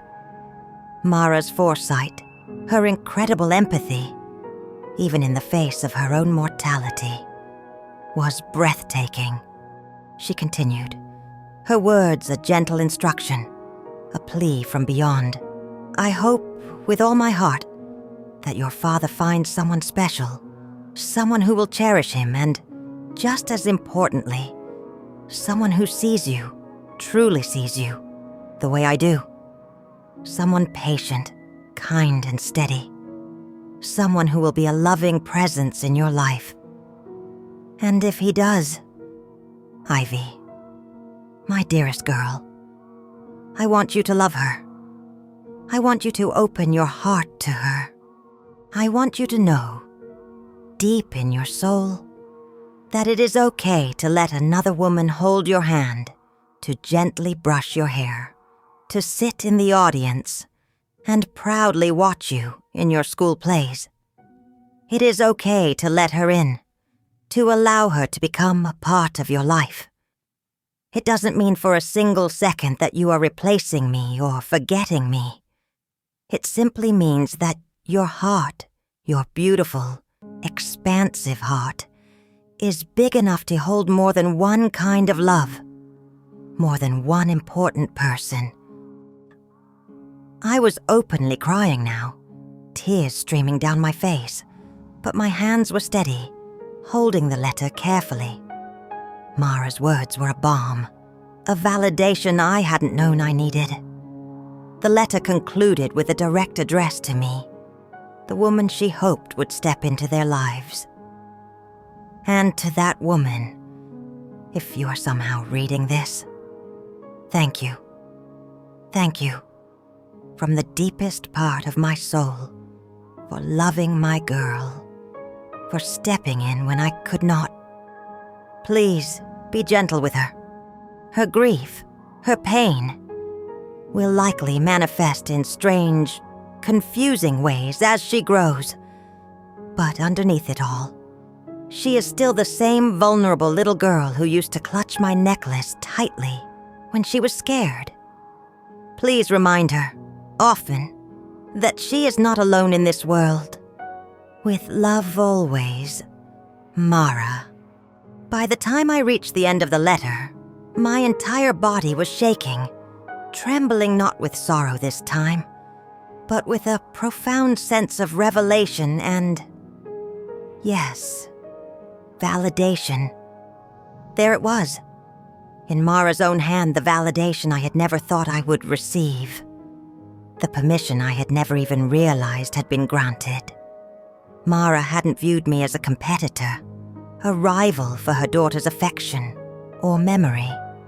Instead, she had seen me as hope, as a potential bridge, a crucial connection that could help her daughter continue to feel safe, loved, and secure in a world that had taken her mother far too soon. I leaned back in the chair, the letter still clutched in my trembling hands, closed my eyes, and let out a long, shaky breath. A breath I felt like I had been holding tightly in my chest for years, waiting for this moment. I didn't know what I was going to do with the letter now that I had read it. I didn't know if I would ever find the right moment, if there even was a right moment, to give it to Ivy. But in that precise, life-altering moment, sitting alone in that quiet garage surrounded by forgotten things, I finally, unequivocally, knew the truth that had eluded me for so long. I hadn't stolen anything from Ivy. I hadn't taken her future or her happiness. I had been chosen, perhaps not consciously, by Ivy in her grief, perhaps not actively supported by Hudson in his passivity, but chosen nonetheless by the one woman whose voice, whose wishes, still echoed powerfully in her daughter's heart, a guiding light from beyond. And that realization, that quiet, profound truth, changed absolutely everything about how I saw the past, the present, and the future stretching before me. My perspective shifted entirely, no longer defined by rejection, but by a deeper, more sacred connection. Something fundamental shifted within me after I finished reading that extraordinary letter from Mara. It wasn't an immediate, dramatic transformation. There was no sudden, cinematic swell of emotional music, no instant rush of unwavering confidence, no dramatic scene of tears cascading down my cheeks in a sudden, cathartic revelation. It was much quieter than that, more internal, more still, like the slow, subtle way sunlight gradually begins to warm a cold, darkened room in the quiet hours of the morning. I sat there for a very long time, holding Mara's letter gently in my hands, as if it were a fragile, precious artifact, afraid it might somehow vanish if I let go. Her words, particularly the lines addressed to me, To that woman, thank you. Be gentle with her. Echoed repeatedly in my mind. A comforting, unexpected refrain. It was the first time in a very long time, perhaps the first time ever in this context, that I felt truly seen, profoundly understood. Not by the people who were actively in my life, not even by Ivy, the recipient of the letter's intent, but by someone who had left this world long before I ever fully entered theirs. Mara had, in essence, entrusted me with something incredibly sacred and valuable, not just the practical care of her daughter, but the emotional care of her heart, her well-being, and in my dedication, I had honored that trust, however imperfectly, and yet, somewhere along the difficult path, I had allowed myself to forget that fundamental truth, to let it be buried under layers of pain and doubt. I had allowed Ivy's withdrawal and silence to effectively rewrite my story, to define my worth. I had allowed Hudson's indifference, his passive acceptance of the situation, to convince me that I didn't matter, that my role was insignificant. I had allowed Dana's coldness, her unspoken judgment, to slowly strip away my sense of belonging, my earned place in their lives. But that letter, Mara's letter, it was a powerful, undeniable reminder that I had indeed been enough, that my presence had been welcomed, even desired, by the very woman who might have been seen as my rival. I carefully placed the letter back into its cream-colored envelope, sealed it gently with a small piece of tape, and tucked it safely into the back of my personal journal. A private treasure. I didn't know what I would ultimately do with it. All I knew, with absolute certainty, was that it wasn't meant to stay buried and forgotten in a bin of old, discarded mail. It held a truth that needed to breathe. The very next morning, I woke up earlier than usual, a subtle but significant change in my routine after weeks of lying in bed. For the first time since everything had imploded, I made coffee for myself before Leona had even woken up and started her day. I opened the windows in the living room, letting the fresh morning air circulate, a small act of reclaiming space. I sat at the dining table with a pen and a fresh, blank sheet of paper, and I began to write, not about Ivy or Hudson or the painful events that had transpired. I wrote about what I wanted now, for myself, for my future. It was harder than I anticipated. What did I want? I had spent so many years building my life, structuring my days, and defining my identity solely around the needs and desires of other people that I had almost completely forgotten my own. But something deep inside me, a quiet, persistent whisper, urged me forward, suggesting, start small. Don't try to figure it all out at once. So I wrote down just one simple sentence, a starting point. I want to feel like a whole person again. That was it. Not revenge, not necessarily reconciliation, not a grand plan, just wholeness, just a sense of inner peace and integrity. That day, I took a walk, not a long, ambitious hike, just a short, hesitant stroll around Leona's block. But as I walked, the sky felt different, lighter somehow. The trees seemed greener, the cracks in the pavement more interesting, and the cheerful chirp of the birds felt like a welcoming symphony. Everything around me felt subtly, wonderfully, like it had been waiting for me to return, to finally notice it again. I saw a flyer posted on a community board for a part-time opening at a local bookstore, and acting on a sudden impulse, I took a photo of it with my phone. I hadn't worked outside the home in years, not since Ivy was about 10 years old and more independent.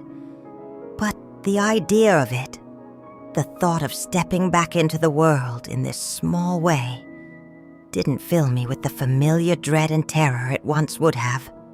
In fact, it sparked something unexpected, a tiny flicker of interest and possibility. That night, sitting with Leona, I cautiously told her I was thinking of applying for the job. Her smile, warm and encouraging, said everything I needed to hear.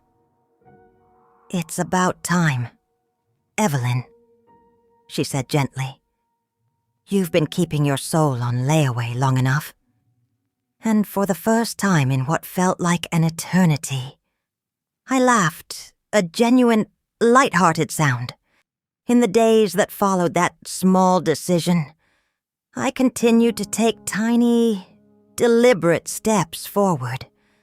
I went through my closet and donated half the clothes I never wore, shedding physical weight that felt symbolic of shedding emotional baggage.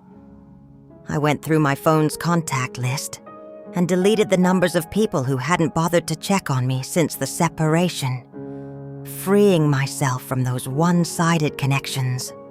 I even cautiously rejoined a cooking group I had enthusiastically joined years ago, but had abandoned because Hudson didn't like the social obligations it entailed, reclaiming a small piece of a former passion.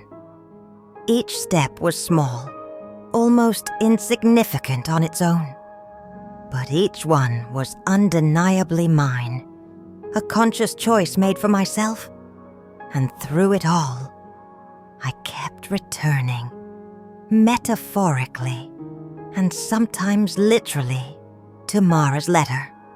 Not necessarily to reread the words every time, but just to hold the envelope, to feel its weight, to remember the profound fact that someone who had known and loved Ivy best, had once explicitly trusted me with her daughter's life, not because she was forced to, but because she genuinely believed I was worthy, capable, and kind.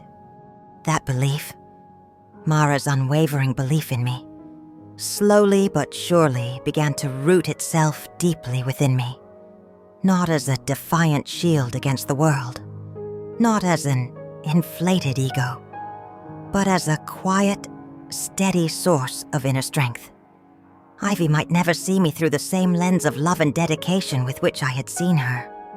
She might continue to cling to her bitterness, or allow others to twist her memories and perceptions of our shared history. But that no longer had the power to define me, to diminish my worth. I knew, with a quiet certainty, that I had done right by her, by Mara's legacy. I had been patient, kind, steady, exactly what Mara had asked me to be for her daughter. And while that hadn't ultimately earned me the love and acknowledgement I had so desperately craved from Ivy, it had earned me something equally, perhaps even more, important self-respect. I no longer felt the need to constantly prove myself, to justify my actions or my place. I didn't need to chase after apologies that would likely never come. I didn't need to beg for a seat at a family table that I had dedicated years of my life to helping build.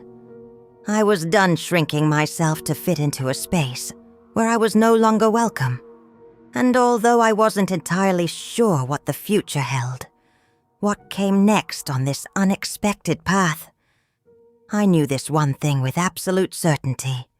I was no longer standing still, paralyzed by pain and doubt. I was finally moving forward, however tentatively. The process of rebuilding my life, of finding my footing again, wasn't a loud public spectacle. It didn't involve grand pronouncements or sweeping, dramatic gestures of independence. It came instead in the quiet, persistent form of a steady, inner resolve, much like the slow, conscious act of learning to breathe deeply again after having held your breath for far too long, after weeks of silence and reflection. I finally gathered my courage, picked up the phone, and called the bookstore. A soft-spoken, kind-sounding woman named Karen answered, and I explained hesitantly that I was calling about the part-time job opening I had seen advertised. She asked politely if I had any previous retail experience. I paused for a moment, considering how to answer truthfully but also encompass the skills I had developed over the years. No, not in retail, I admitted. But I do have years of experience managing a complex household, successfully keeping a challenging teenager alive and relatively well, and organizing chaos with a smile on my face. There was a moment of silence on the line, and then Karen laughed. A warm, genuine sound. "Well," she said, her voice cheerful, "that sounds like better qualifications than half the resumes I've seen. Can you come in for an interview tomorrow?" I could have cried right then and there, overwhelmed by the simple affirmation, the unexpected opportunity. Instead, I managed to say, my voice slightly shaky with emotion, "Yes, absolutely, I can be there." The very next day, I carefully selected an outfit, putting on a blouse I hadn't worn since before Ivy turned 15, ran a comb through my hair, and walked into that small yet sunlit bookstore with a newfound sense of purpose, feeling, for the first time in months, like I belonged somewhere. Karen welcomed me warmly, offering a kind smile and a brief tour. "It's mostly just shelving books, helping customers find what they need, and keeping things tidy and organized," she explained kindly. "It's a quiet job, but we're a little family here." The word family stung slightly, a familiar ache, but it didn't hurt with the same intensity it once had. It felt distant now, like something I had desperately chased that no longer had the power to define my worth or dictate my happiness. I started working 3 afternoons a week. The comforting scent of old pages, the gentle hum of soft background music, the soothing, repetitive rhythm of sorting and stacking books on shelves. It all felt incredibly healing, a quiet balm to my wounded soul. People came into the store searching for stories, for escape, for knowledge, and somehow, being surrounded by those countless narratives reminded me, gently, that my own story wasn't over. It was simply entering a new, unexpected chapter. Meanwhile, alongside my new job, I began making other quiet, strategic moves to reclaim my independence and my sense of self. I went to the bank and opened a separate bank account, a small but significant declaration of financial autonomy. I meticulously changed the passwords on my email accounts, unsubscribed from all the joint accounts Hudson still had access to, and started sorting through old bills that had accumulated, taking charge of the household finances I had previously ceded to him.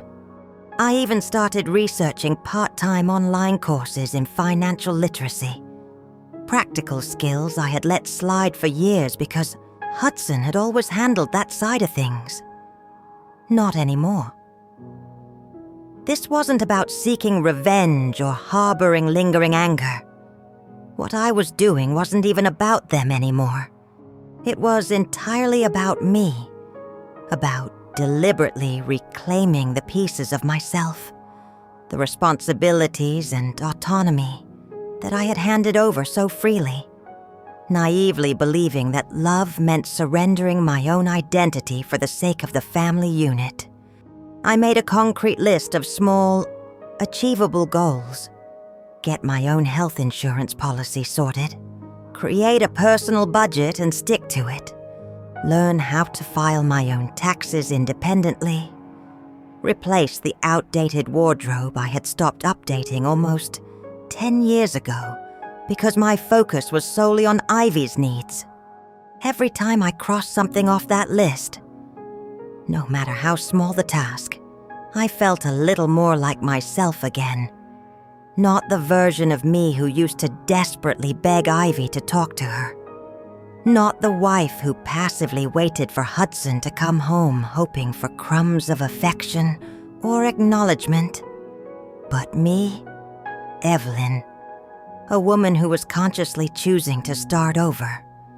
Not because she was forced to, but because she had decided, with quiet determination, that she deserved a life of her own. Leona noticed the positive shift in my demeanor. "You're getting lighter, Evelyn," she remarked one evening as we sat sipping tea on her back porch, watching the fireflies blink in the twilight. "You don't flinch anymore when her name comes up in conversation." I smiled, a genuine, peaceful smile. "I think," I said softly, "I finally realized I didn't need closure from them. I needed it from myself. And it was profoundly true. I was no longer constantly looking over my shoulder, dwelling in the past. I wasn't mentally rehearsing arguments or endlessly rewriting the painful history in my head. I was too busy, too focused, on planting the seeds for the life that lay ahead of me. A life I was building with my own 2 hands. Still, there was one significant thing I hadn't yet decided upon the letter. Mara's powerful, poignant words remained tucked safely away in the back of my journal. I hadn't shown it to anyone, hadn't discussed its contents. Part of me still wrestled with the question of whether Ivy, after everything she had said and done, even deserved to see her mother's final message. But another part of me, a deeper, quieter, more intuitive part, knew that it wasn't about deserving. It was about truth. And if there was ever going to be any hope for healing, any possibility of a different future, that truth, contained within Mara's words, had to eventually come to light. So, I began to form a plan. I wouldn't deliver it impulsively or in anger. I would wait, patiently, for the right moment. And when that moment arrived, I would present it with the same calm, quiet dignity I had strived to embody throughout those challenging years. No confrontation, no accusations, no dramatic scene, just the simple delivery of truth, offered gently, exactly as Mara had intended.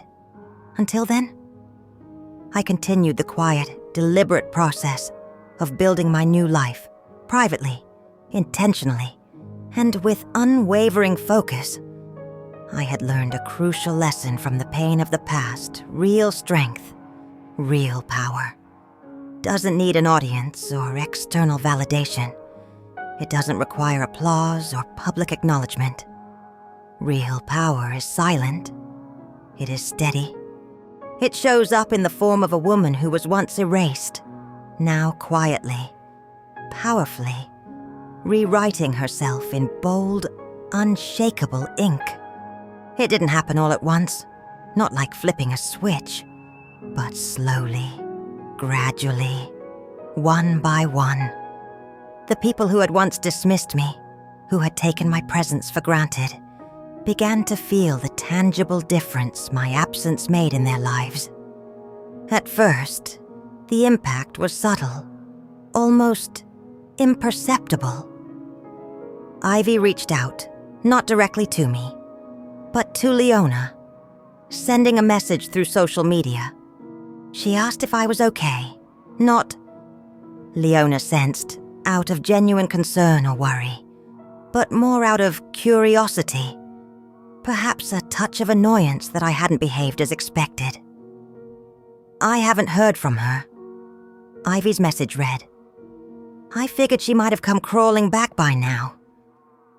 That word, crawling.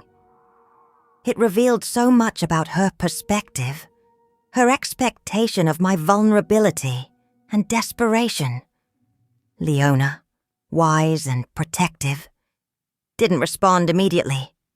When she finally did reply, after careful consideration, all she wrote was one simple, powerful sentence. Evelyn's not crawling, she's rising. That was it. I only learned that Leona had sent that message when Ivy, for reasons I couldn't fully grasp at the time, screenshotted their brief exchange and sent the image directly to me. There was no greeting, no "how are you?" just the stark image of Leona's words on the screen. I stared at it for a long time, letting the meaning sink in. There was no apology in Ivy's action, no acknowledgement of the pain she had caused, just her subtle, indirect way of checking whether the woman she had tried to erase still existed, was still somehow relevant. I didn't reply to the message. That silence, that deliberate choice not to respond, to not engage in the old dynamic, was the first time in months that I felt a true sense of quiet power, of control over my own reactions and narrative. Meanwhile, back in the house I had left, Hudson began to unravel in small, noticeable ways. Or so I heard through the grapevine of mutual friends. I hadn't blocked his number, but I also hadn't spoken to him, hadn't initiated contact since the night I walked out the door. The reports from friends painted a picture of slow decay. The house was gradually falling into disrepair. Bills were going unpaid, small tasks accumulating undone. Ivy hadn't been home in weeks. She was spending most of her time staying with Dana, seeking refuge there. The laundry was piling up. The fridge sat nearly empty.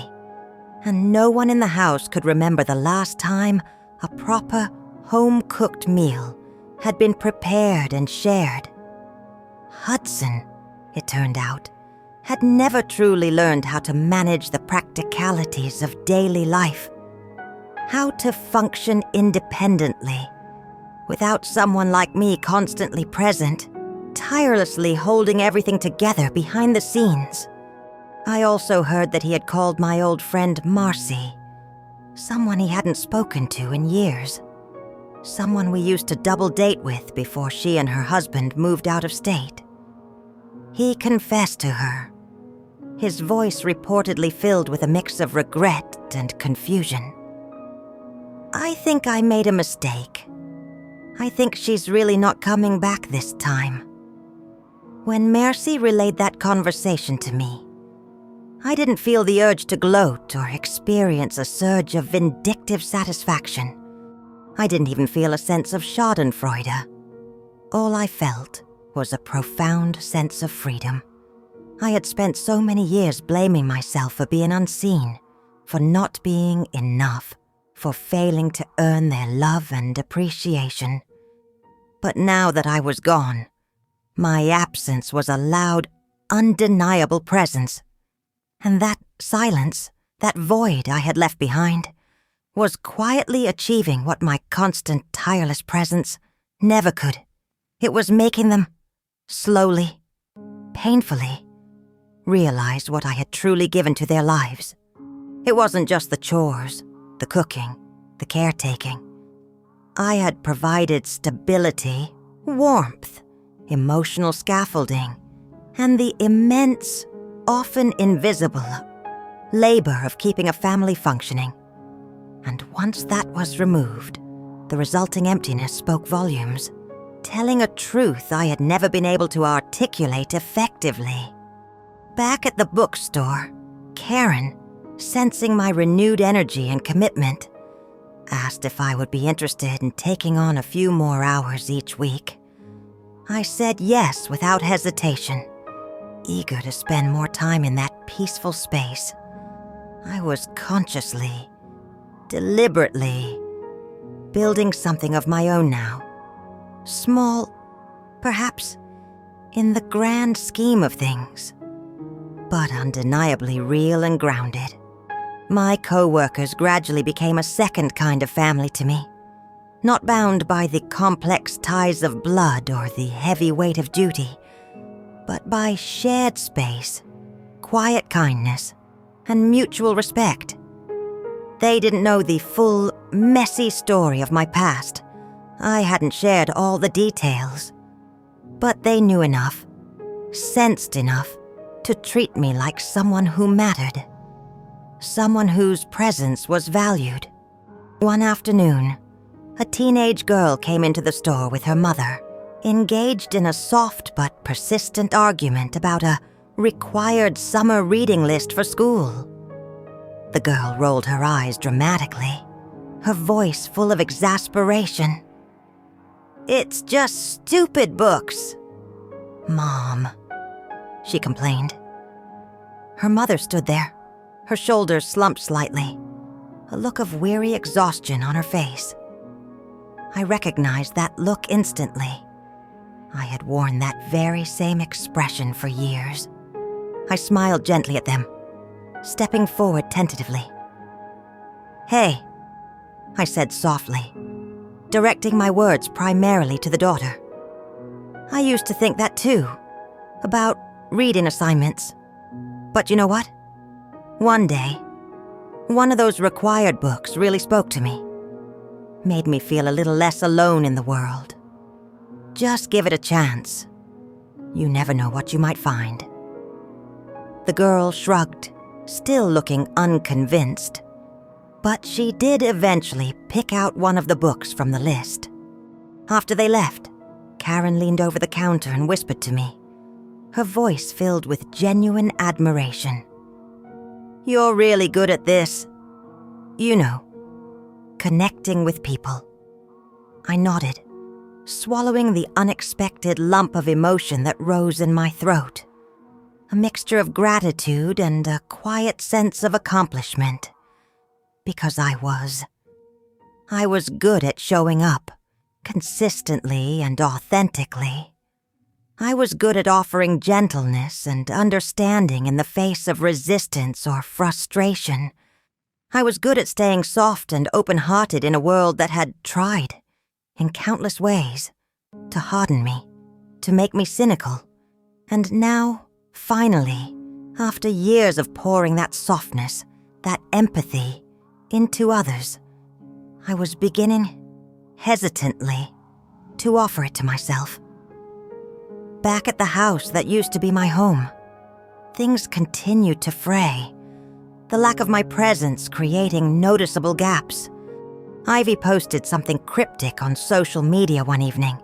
"Some people pretend to love you just to feel good about themselves." It stung, of course. A familiar twinge of pain, but it didn't cut as deeply as it once had. I no longer took it as a personal indictment because I understood, on a deeper level, that Ivy was still searching, still trying to rewrite her own past narrative to make sense of her pain and confusion. She didn't know yet, not truly, that healing doesn't come from assigning blame or creating convenient villains. It comes from confronting and accepting the truth. And the truth, quiet and persistent, was slowly but surely catching up to her. I waited until I was absolutely certain I was ready, not angry. not actively grieving the loss in the same raw way, not fragile or easily broken, but just still and steady, anchored within myself. Mara's letter had remained tucked away in the back of my journal for weeks, a silent presence. Every so often, I would take it out, unfold the single page, reread Mara's incredibly kind and insightful words, and ask myself the same question, a question that felt crucial. Is Ivy ready to receive this truth?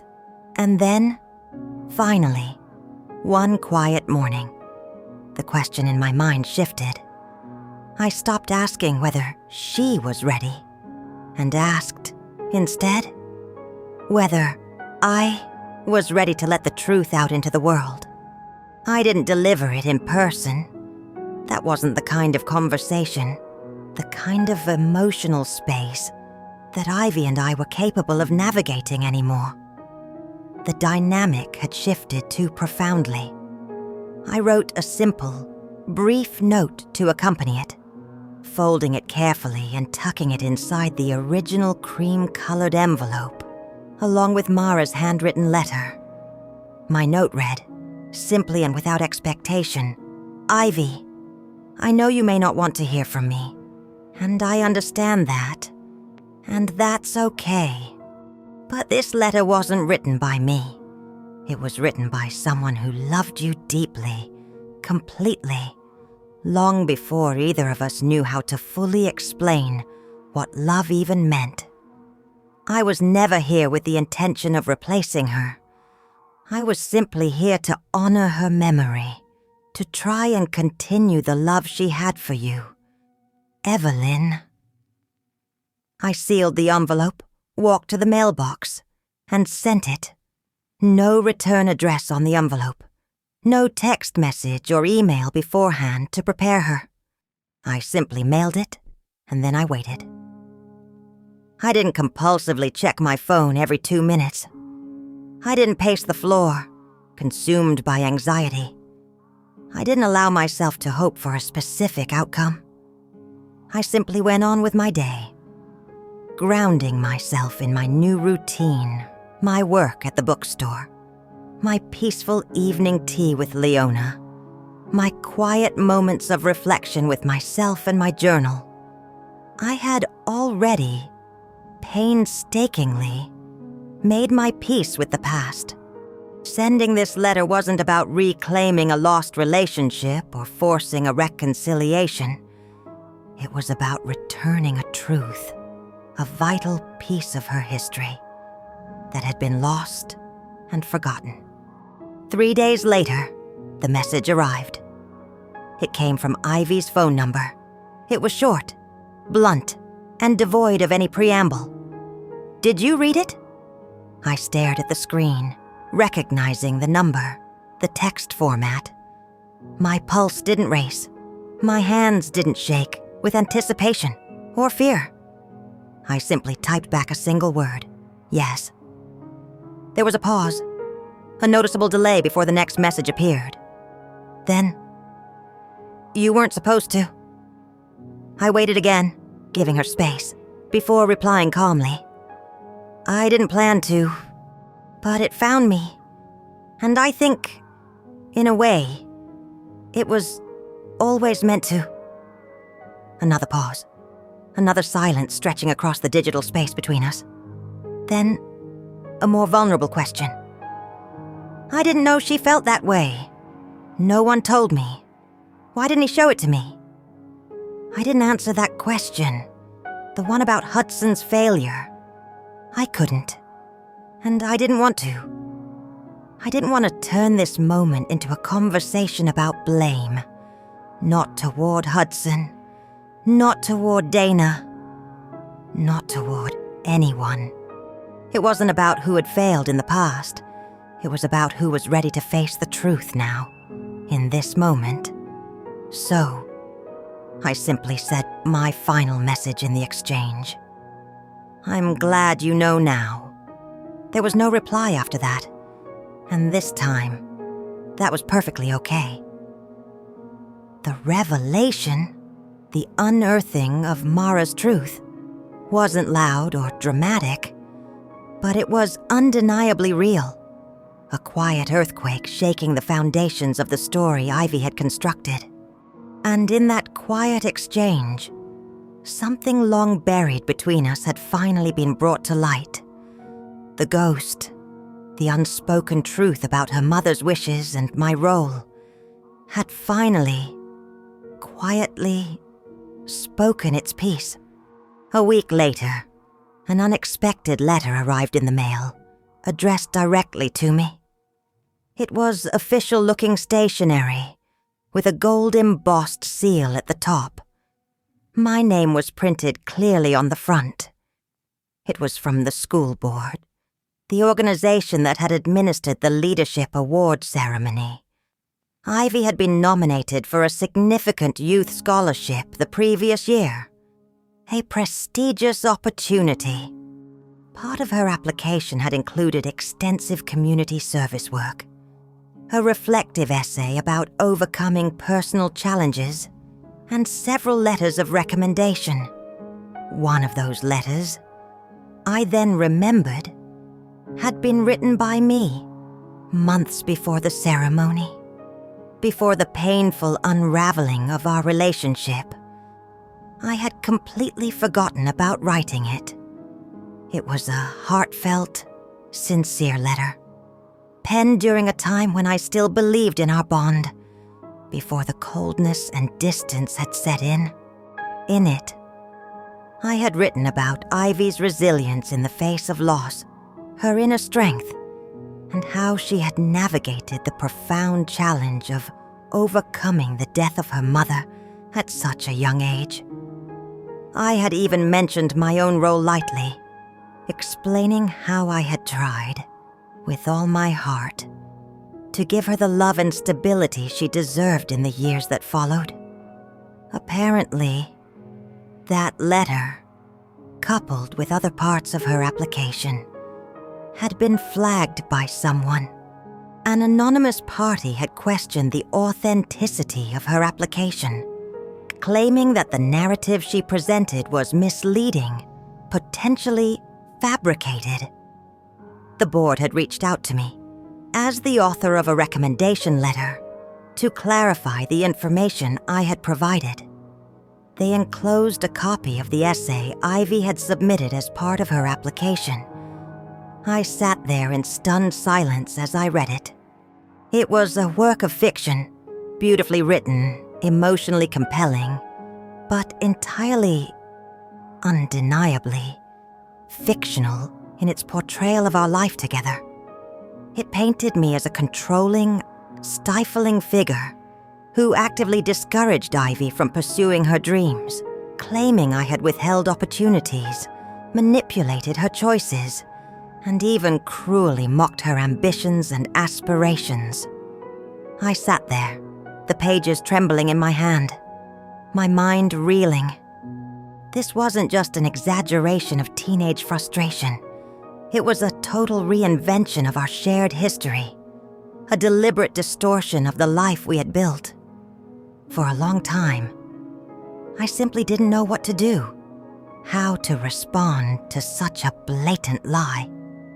Then, I wrote the school board back, not with angry accusations, not with the intention of ruining Ivy's future or destroying her chances, but with the quiet, unwavering truth. I included a copy of Mara's letter in my response. I told the board, clearly and concisely, I do not want to damage this young woman's future in any way. My only intention is to protect my name, my reputation, and the truth of what occurred. Please make your decision based on honesty and integrity, not on resentment or a fabricated narrative. I sent it off, mailing the letter without telling Leona, without telling anyone. 2 weeks later, I heard the news Ivy's name had been removed from the finalist list for the scholarship. That night, she posted something on social media.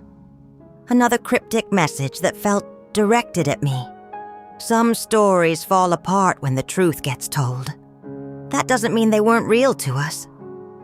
It wasn't an apology, not in the conventional sense, but it was the closest thing she had ever written, perhaps ever would write, to acknowledging the reality I had lived.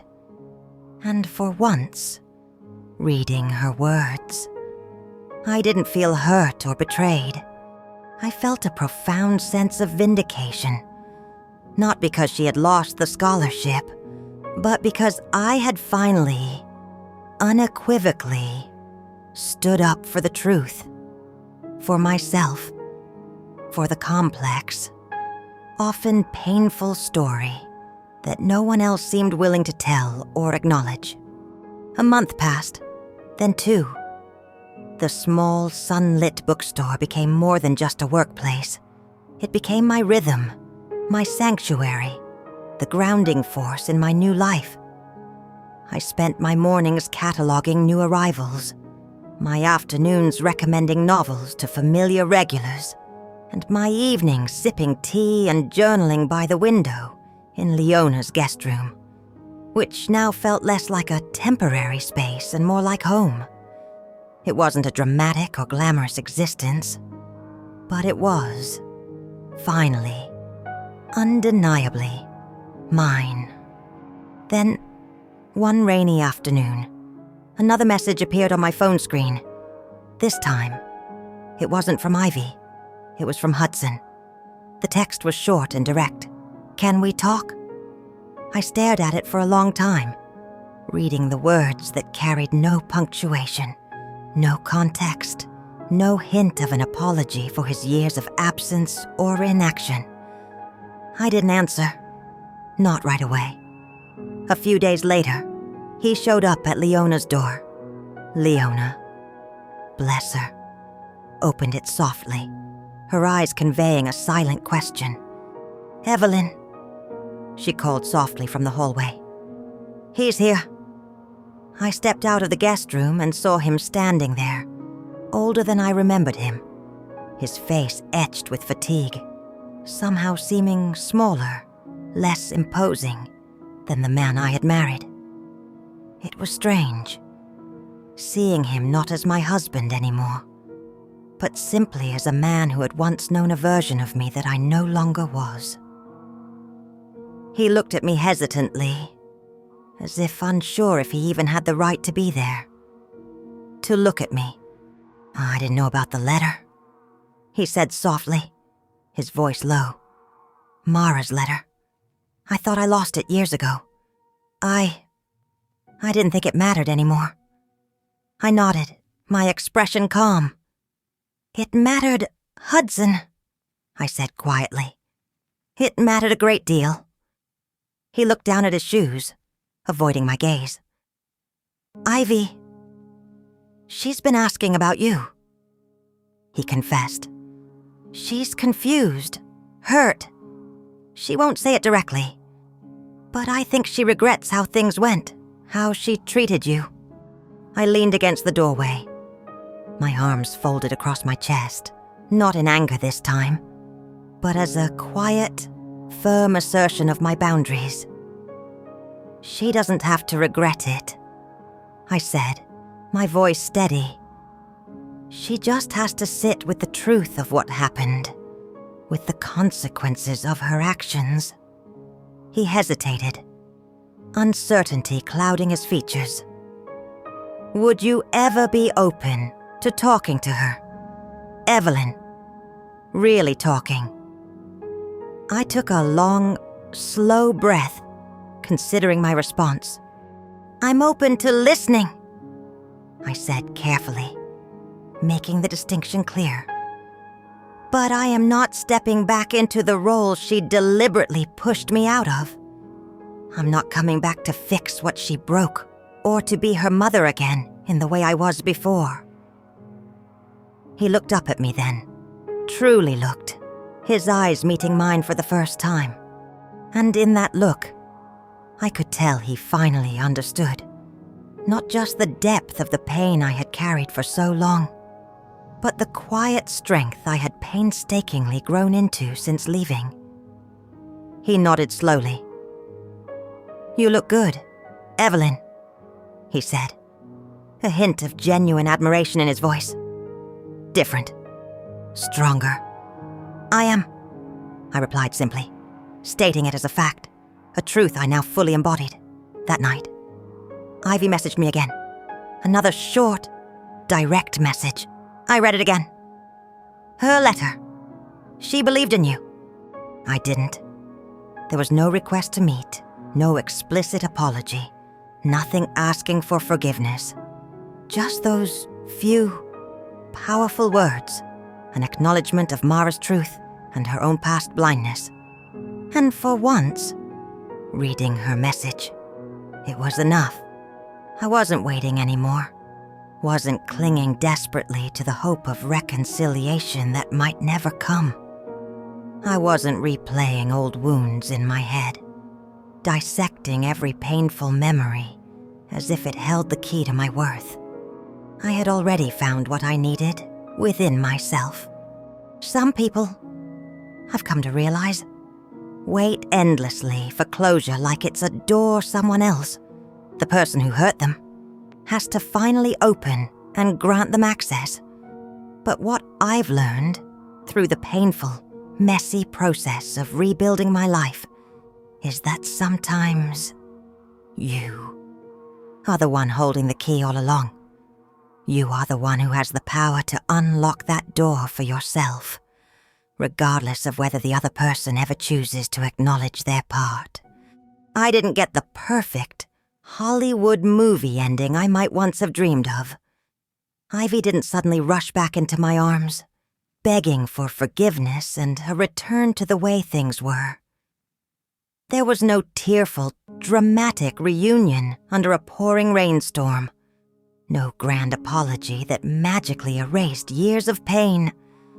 And honestly, I don't need that anymore. What I have now is something far better, far more enduring. I have peace. I have a quiet, comfortable home filled with books and a well-worn reading chair positioned perfectly by the window.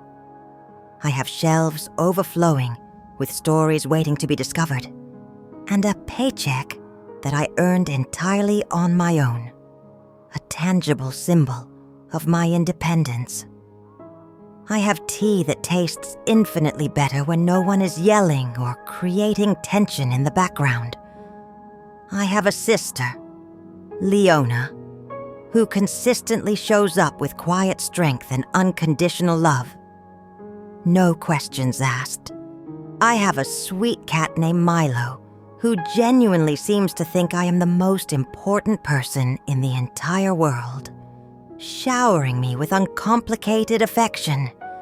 And most importantly, I have a heart that has finally stopped apologizing for breaking, that has learned to heal and stand tall again.